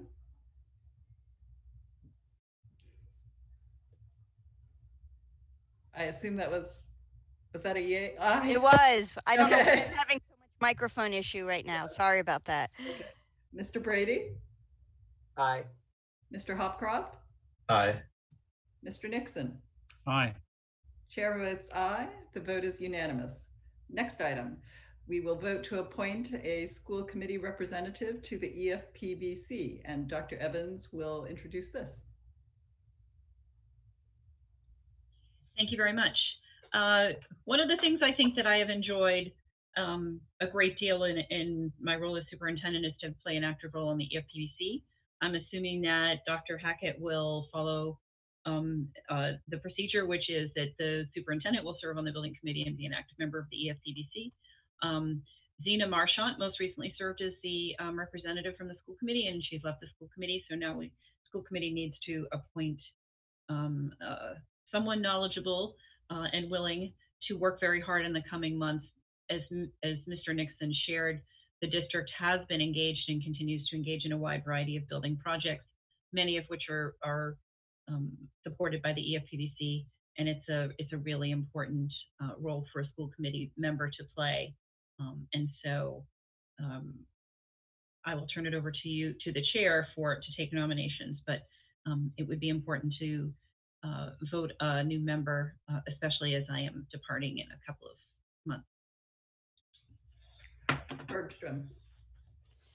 I'm happy to nominate Mr. Nixon to the EFPBC. I appreciate his vast knowledge of the buildings and the history of our buildings and the future of our buildings in this district. And I think that he would be a really valuable member there. Thank you very much. Mr. Brady? And Ms. Bergstrom beat me to it. I was going to make the same nomination, so I'll second that nomination of Mr. Nixon. Thank you very much. Roll call vote. Ms. Bergstrom? Aye. Mr. Brady? Aye. Mr. Hopcroft? Aye. Mr. Nixon? Aye. I just muted myself. The chair votes aye. The vote is unanimous. Mr. Nixon will be our EFPBC representative this year. Thank you very much. Thank you all. Thank you all very much. We will now move on to voting to approve fees for 21-22. Ms. Whitmore, Director of Finance and Operations, will introduce this. At our last meeting, I provided the committee with the current preschool rates for FY21, as well as what my proposed pre-K rates would be for FY22. These rates include an increase of $300 for full day preschool, as well as a $150 increase for half day preschool. We believe that these increases are in line with the increases that we've had since I've been in Winchester, and amount to a little over a 3.2% increase. I'm requesting that the school committee approve these rates presented so we can set the rates with the parents who have already enrolled their children into preschool for September of 2021. Mr. Brady. I just want to thank Ms. Whitmore. I know she's done a lot of excellent work on these rates. So I definitely think we should approve them tonight as they are. But I would just kind of repeat what I had said at a prior meeting. You know, going forward, I would like us to take potentially a closer look at fees and what we charge fees for and how we decide all of that. I think it's definitely something that's worth taking a look at in the longer term. And that's just, I think, more in terms of thinking about equity. I just like to see us do that. So potentially just something I'd like to see us discuss in the future. Thank you very much. Any further comments from the committee or questions? If I could, may I just, so the suggested vote is to vote for the preschool tuition, transportation, and athletic fees. If you do not vote on the transportation and athletic fees, they will remain the same. However, I just wanted to suggest that in a pandemic year where both transportation and athletics have been greatly affected, participation, level of service, et cetera, we have built in sufficient funding in our budget to support a similar level of athletic coaches and teams for next year at the rates that we're currently charging families and students, and also transportation for next year as well. So there isn't a need, but in terms of our budget, for additional funding to raise these fees at this time. My recommendation would be, and I think Mr. Brady's suggestion is a good one, for the school committee to take a closer look at the fees we are able to charge and determine whether any changes are necessary. But I think it'll be important to get the 21-22 school year off to a normal start, see what our participation rates are, see what our athletic transportation is, look at our ability, as I know Ellen and Margaria had planned, to acquire small buses for athletic transportation, et cetera. Go through a more normal year before we make any suggested changes. So I'd like to recommend that we keep the other fees the same and only raise the preschool tuition fee. Any further comments from the committee? Otherwise, I would entertain a motion. I move. So I have a question. Do we, oh, go ahead. Do we have yet from, so I believe that this coming school year is the school year when the new district realignments were going to take place or take effect under MIAA. Some members will remember Mr. Aria was talking that could have a material impact on cost, but he wasn't prepared to tell us what that was going to be. Do we have a sense of that in terms of scale? And or is our sense of that increase in cost, are we still comfortable with that given the fees that we currently charge? So Mr. Aria has not articulated during the budget process that there was going to be any significant increase due to realignment. Mr. Aria provided me with his transportation budget for next year during the budget process, and based upon the information he provided me, I'm comfortable with what our anticipated fees are, as well as what our FY22 budgeted allocation for athletics is. In addition, we do have reserves in the athletic revolving account that would be able to offset any significant costs for increases that were unanticipated due to realignment of the districts by the MIAA. Okay. Thank you very much. Ms. Bergstrom, I will return to you since you I was about to make a motion. I was going to, can we take them as a set, Ms. Bolognese? I'd like to move that we accept the preschool tuition fee, the transportation fee, and the athletic fee as presented. Second. Roll call vote. Mr. Nixon? Aye. Mr. Hopcroft? Aye. Mr. Brady? Aye. Ms. Bergstrom? Aye. Chair votes aye. The vote is unanimous. Thank you very much. Thank you, Ms. Whitmore. Next item of business is a vote to accept donations from 3 different organizations or families. Ms. Whitmore? Certainly. We have a donation in the amount of $30 to the district from Bright Funds. This donation arrived and was not earmarked for a specific purpose. A donation in the amount of $1,000 for the Best Buddies program at Winchester High School from the Cummings Foundation, and a donation from the Zoo family in the amount of $200 for the pre-K program. They are a pre-K family, and they wanted to donate the funds for the purchase of some supplies and materials for the preschool program on behalf of their son. I would accept, are there any questions from the committee? Mr. Brady? I just wanted to thank our donors. We had a donation at a prior meeting and we have donations this meeting, and I just think it's always important to make sure we're thanking people and they are gratefully accepted. It means a lot, I think, to the staff and obviously to the students when we see these donations coming in. So they're much appreciated. Yes, very much so. I would entertain a motion. I would move that we accept the donations as presented with gratitude. Second. Thank you very much. Roll call vote. Mr. Nixon? Aye. Mr. Hopcroft? Aye.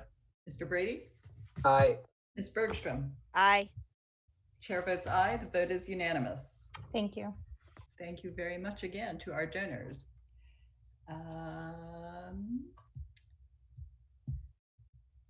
And last of all, for our action items is a vote to approve the minutes from April 26th, April 27th, and May 5th.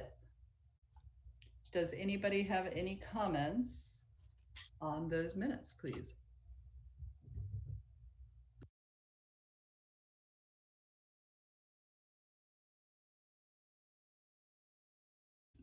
Seeing none, I would accept a motion to approve the minutes. I make a motion to approve the minutes for all 3 sets. Sorry. Second. Thank you. Roll call vote. Ms. Bergstrom? Aye. Mr. Brady? Aye. Mr. Hopcroft? Aye. Mr. Nixon? Aye. Chair votes aye. The vote is unanimous. Thank you very much, and we'll move along into the chair report. It is 9 o'clock, so we will try and make this quick. I'll just say it's a time of change in the community. There's lots of hope with vaccinations for our 12-year-olds and up. Our Department of Public Health has indicated that it will be working with principals and the lead nurse to set up vaccination clinics for 12-year-old kids and up. And please look for 2 dates at the high school and 2 dates at the middle school. We also have changes from the governor and from the DESE in terms of masks. So please give us your patience as the CDC and as the administration work through the details of these changes, and also in the community as we all figure out what this new, more normal is going to be. We expect that the CDC has indicated that it will be coming up with more guidance over the summer. So we expect more information about masks and physical distancing for the fall later in the summer. Summer vacations. I've received summer vacation schedules from a few of you. So please let me know your plans as we will be setting up our summer schedule. And I'll bring the draft calendar of our school committee meetings to our next session. And I'm planning on holding a norms and beliefs workshop for school committee in the early summer. So I'll send out a self and a group assessment form toward the end of this week in preparation for that. And please get that back to me by the end of next week. So thank you very much. And I'll pass this over to the superintendent in case she has any remarks as well. Just a couple of clarifications, and thank you for hitting the highlights of some of the changes. As you know, the district has followed all along guidelines from the Department of Elementary and Secondary Education and the governor and the town, especially related to safe reopening of schools, mask mandates, cleaning, etc. So we were somewhat taken by surprise by the governor's announcement about more return to more normal operations, particularly with the significant portion of adults in the Commonwealth who have been vaccinated. So just to be very clear about this, at this time, on school grounds and in school buildings, there are mask mandates. Everyone within a school building wears a mask, whether vaccinated or not. That is adults and students. On the outside of the school, students may be mask-free, and that includes youth sports and high school sports. The adults, according to the mandate, should wear masks if they're not able to social distance. We're looking for some more guidance about that. That includes anyone who is on school grounds, including volunteers and employees. There's also some guidance related to cleaning. As you heard Mr. Vanalia say earlier tonight, the town had put aside significant funding for the fall to continue the very labor-intensive, time-consuming, and expensive deep clean and disinfection that we've been doing. Most of the year, we were doing it between cohorts on Wednesdays and Saturdays. More recently, we're doing it on Saturdays. But we have hired a significant number of additional cleaning personnel to do touch points. The new guidance says that touch points only need to be cleaned once per day, and that the deep disinfection that we had been doing is no longer necessary since this is an aerosolized spread, and that the case counts continue to decrease. So in consultation with the DPW, we are going to keep the cleaning for the next several weeks, perhaps till the end of school. Then in the fall, it's likely we'll shift to a more of a once-a-day touch point cleaning scenario. In addition to the information that we got about cleaning, there's some more information coming out about things like proms, gatherings, sporting events, etc. We would ask for additional patience as parents are looking to return to normal.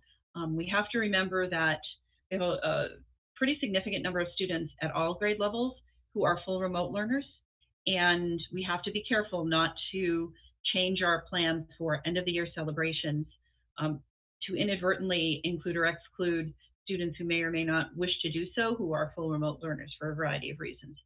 And so we're going to continue with our original plan, which is inclusive but does not require, but has significant social distancing, especially K-8, including sort of drive-by end of the year celebrations at the elementary schools and the middle school.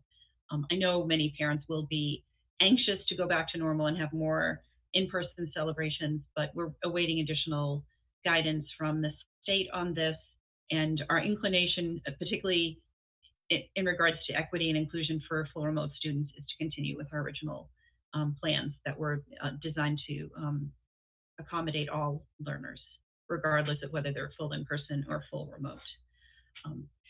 The vaccine clinics that will take place that Ms. Bolognese talked about will be 2 dosage vaccines. So we'll require students to commit to the 2 sessions. There'll be 1 session at the middle school and 1 at the high school coming up shortly. Wait for registration announcements related to that. There are about 500 odd doses available. Many of our students have already been vaccinated, which is great, 12 and up. But we want to make sure we catch everybody who we're able to catch. And every year, I have to say, our health department, town health department, and our lead nurse and our nurses do a fabulous job with our regular flu clinics that we do in our schools and other vaccines that we make available in our schools from time to time. And so we are well set up to do that safely and efficiently. And we're partnering with one of the local pharmacies to access the vaccine. And so it's been reserved and those clinics will take place. So look forward to getting more information on that. And I know I've been singing the song of praise for the health department, the nurses, the contact tracers. We still continue to be very vigilant about any cases that may crop up in our district. And you may notice that you're not hearing from me as often. And so many days there are no cases, active cases in the district that I haven't already reported. Continue to check the COVID-19 dashboard on the town website for information about overall case counts in town. The pandemic has not ended, and we have many, many vulnerable children who have not been vaccinated. So it's really incumbent upon us to be as patient as possible. When in doubt, please keep your mask on, make sure you keep your distance, stay home when you're sick, and do your best. We don't want to suddenly have, right after the Memorial Day weekend, lots of cases, particularly among our student population. And so let's try to just, stay the course for the next 23 days left in school. And we will get through this extraordinary year together. So I want to end on just a note of thanks for everyone's hard work. I think it's been an extraordinary year in many respects, and I'm so very, very proud of our teachers, administrators, the DPW, folks at Town Hall, et cetera. Everyone's worked in great partnership to make this year happen, and I couldn't be prouder. So thank you. Ms. Bergstrom. I second all of what you just said, Dr. Evans. And I just had a quick clarifying question about the vaccine clinics. Did I hear you correctly say that students will have to sign up for a 2-dose cycle? So if students have gotten their first dose, they shouldn't wait for these clinics to come up to get their second dose. They'll have to get their second dose elsewhere. Right. So I think right. The assumption is that these are students who haven't been vaccinated at all and will have their 2 doses in the 2 sessions at school. We want to make sure that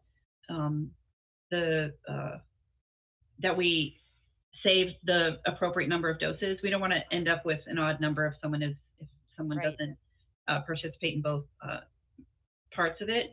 But that's a good question. I think once we send out information about registration, we'll have a place for folks to write in with questions. And that's a question I can put to the lead nurse. Great, thank you. Mr. Hopcroft. Dr. Evans, I was just wondering if you had any additional insights or could help, I don't know, help provide any insight or whatnot into DESE's guidance.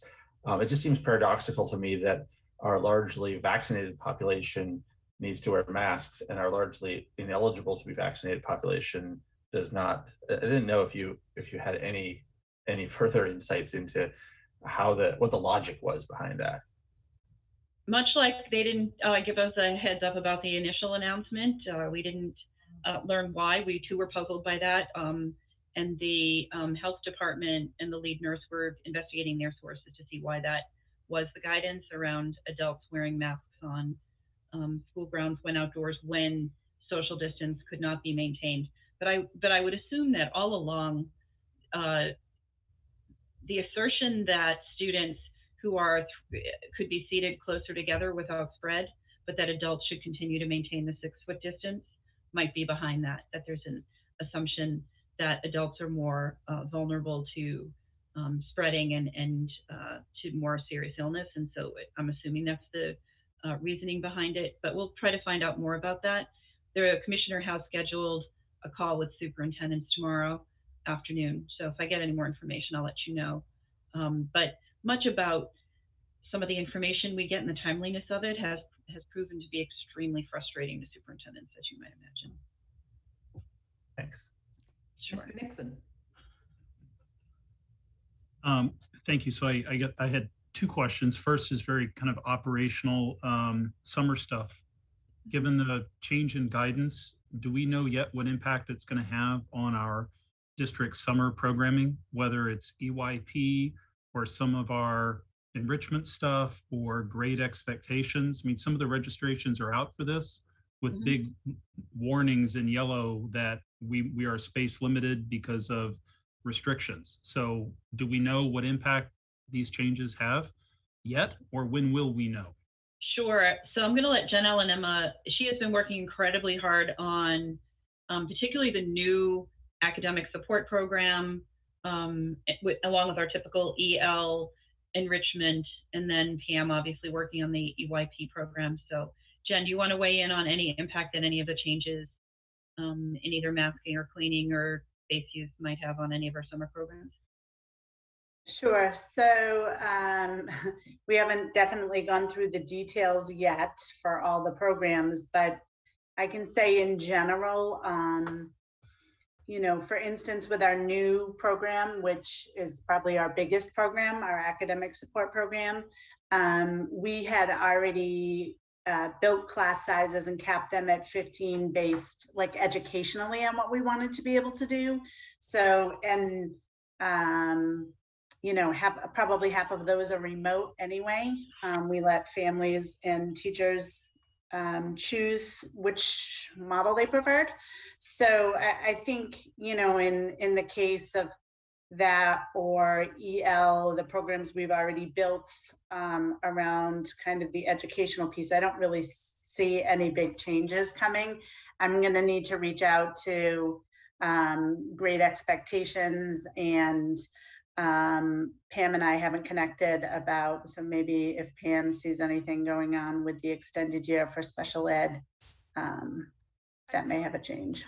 I don't. We're planning for kind of consistent. Pam, we are, or Ms. Gerard, I'm sorry. We are having a difficult time hearing you. Sorry. We are planning consistent with the previous guidance with 3 feet and then the masks. The one, I guess, wrinkle might be the better word that we have had, and Jen alluded to it, is that DESE has provided some guidance that families can opt in and opt out for both remote and in person. So we're still trying to figure out who, kind of all the specifics and the commitments of where people will be. Okay, thank you. And my second question has to do with end of year celebrations. I know that there has been interest at some of our elementary schools in what I'll call our traditional graduation, like an evening event in the auditorium or cafegimatorium, and students are called up on stage and recognized. And, you know, that's a very different animal than doing some things outdoors. Dr. Evans, do you have an expectation or philosophy right now about other, let's say, typical end of year events that have just as much meaning to our elementary kids, like field day is one I'm thinking, all outdoors, given the change in guidance? Is there still a way to give schools the flexibility to do something like that and even permit those families who've chosen to be remote through the year to have their kids be welcome for something like that? So I had this conversation today with Mr. Lynn on my visit to the middle school, and we really are concerned about having unequal kinds of celebrations where full remote students might feel pressure to come before their families are ready to have them come. Families choose full remote for a wide variety of reasons, and it is, I think it would be inappropriate for us to have lots of indoor celebrations that did not necessarily welcome our full remote students. The other issue is that there tends to be somewhat of a competitive spirit around end of year celebrations from elementary school to elementary school, and some schools can more easily afford more lavish celebrations than others. And what we're trying to do this year is focus on equitable kinds of celebrations that are fairly similar across the 5 elementary schools.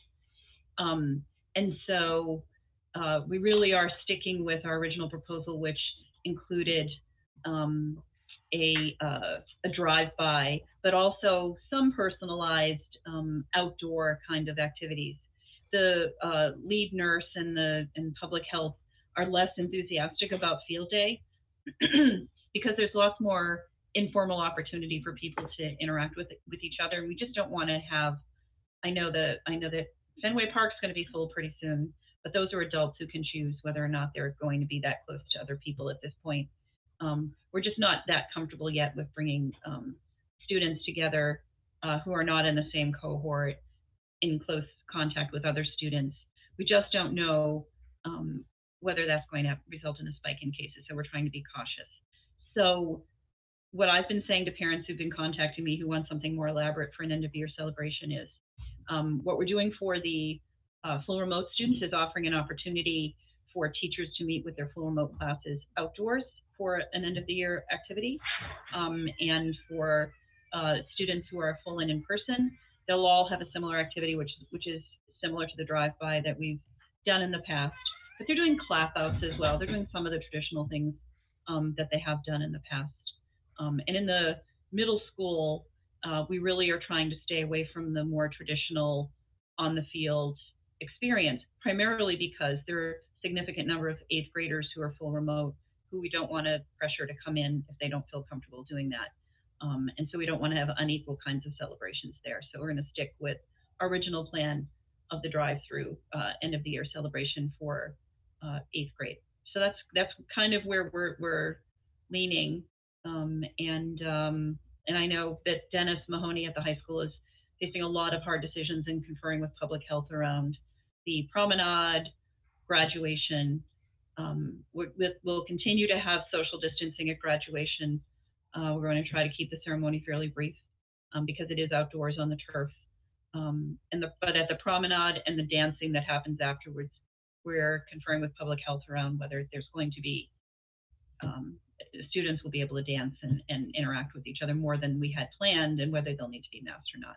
It's an outdoor event, a very large tent, etc. So all of these decisions are complex and have lots of moving parts. And so, I want to just ask for the community to be patient and understanding that what we're trying to do is keep people safe and healthy and celebrate the end of an extraordinary year together in the way that's most appropriate, that honors both full remote and in-person students.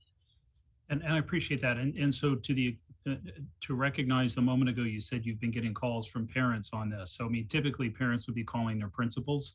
So, what's the best sort of advice you would give right now? Is it fair to say between now and the end of the school year, it's really principals that are working with their building-based teams, trying to come up with something that's appropriate and, let's say, consistent among our schools that meets the concerns that the superintendent has? I mean, there's not really a reason for parents to be calling Dr. Evans to plead for graduation ceremonies for 5th graders, right? Make a little public service announcement about who parents should be talking to and what other information they might expect to hear in the next couple of weeks. Sure. So what parents should expect is that what was already announced is our primary means of celebration, and that they are generally contacting me after principals have told them that that's what we're doing. So they're appealing it. And I think that some of them would like to appeal it to you as well. Some of the parents feel strongly about this. And some of the full remote parents feel strongly that they don't want their kids to have to come in to school and they don't want them to miss something significant. So it's a little bit of a balancing act. So I appreciate your support. The decision is that all of the 5 schools will have similar celebrations, and then each school might have a little bit of a different flavor, some traditions that they've had in the past that are primarily outdoors and not indoors. And so I will ask the principals to, elementary principals, to point out a joint statement about what we're doing, why we're doing it, and let their individual populations know what the options are for both full remote and for in-person students. So then, and my last comment, again, end of year stuff, and I raised it, I think, at the last meeting. Is it a possibility, Dr. Evans, that we can still find a way for our graduating seniors to get back and visit their elementary schools, which I've seen now several times myself, and I'm suggesting that that's an example of an end of year event that has great meaning for our seniors, but has really a tremendous impact on our younger learners as well. If there's a way to pull that off. I will check with Mr. Mahoney, but I would say we've been very cautious about bringing additional adults into the building, and I think high school students are adults, and so having them in the building where we're so tight on space and trying to keep people just even at 3 feet apart is a lot to ask. And so I'll circle back on that one, but there haven't been any changes in the DESE or the governor's guidance around allowing indoor events like that. And so if there's something that could happen outdoors, maybe it could be an option, but I'm just not comfortable having lots of high schoolers come in as a group into elementary schools at this point, masked or not. Mr. Brady. Thank you. Just to Mr. Nixon's point, to give you a little context just of what we're doing in Melrose, we are really sticking with outdoor activities. So we are trying to do as many of the things that we normally do, but we are doing them exclusively outdoors, as Dr. Evans had mentioned. So we got together as elementary schools and planned our outdoor activities, and are just really focused on how we can make that happen and putting in components that are virtual for students who are virtual. And at the same time, obviously welcoming any of those students who do decide that they want to join, they're comfortable coming to something that is an outdoor only event.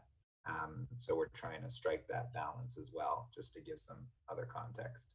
I appreciate that. Ms. Bergstrom. Just very quickly, as the teachers said earlier too, I would also urge parents to sort of embrace the new kind of events as well. I had a graduating 8th grader last year and was very disappointed at the time to not have an outdoor graduation, but have to give a huge shout out to McCall and the McCall Parents Association. We were able to watch the whole graduation ceremony as if we were in person on our big screen TV in our living room at home with our entire family, and probably had better access to the graduation ceremony than had we been in person. And then went directly from that to our drive-through to pick up our diplomas, which was an amazing celebration at the turnaround at McCall. So even though it's different, and it doesn't necessarily mean that you won't get that same experience of moving on and celebrating, and just try to embrace the idea that everybody is doing the best that they can, and your kids will have a great experience with that. I would also concur with that as a parent from last year of both a 5th grader and an 8th grader who celebrated in a different way. So we can make it work, and we ask for your patience as we make this work this year. Any further comments in response to the superintendent's report? Otherwise, I will move us forward onto future agenda items. Are there any suggestions from the committee in addition to those future items that are listed here? Mr. Brady. I was just thinking as I saw our new representatives coming from the high school, some of you might be aware, part of the election process this season, Mr. Hopcroft and I and others were interviewed by the Student Senate, which was a really great experience. I stand by the fact I think they asked the best questions of anyone in the whole campaign. And one piece that they brought up was just the possibility of Winchester looking again, as it did many years ago, at the METCO program. So I would just ask that we put that on a future agenda item. I want to respect that that was something that the high school Senate was interested in and advocating for. So I think it should at least warrant some discussion from us on a future agenda. Thank you very much. Any other suggestions? I'd like to add some sort of Winchester High School student input or lessons learned from the pandemic. Just going back to our student report tonight, the English major on the school committee can wordsmith that better than I can. We'll find a good thing to call that. Thank you very much. You've got 2 English majors on the school committee now, Chris. Oh, I forgot that. Now I'm really outnumbered. Mr. Hopcroft? I was just going to add to Mr. Nixon's suggestion. I think it's a great suggestion, but can we also get input on lessons learned from our teachers and administrators? Thank you We're very just much. broadening it.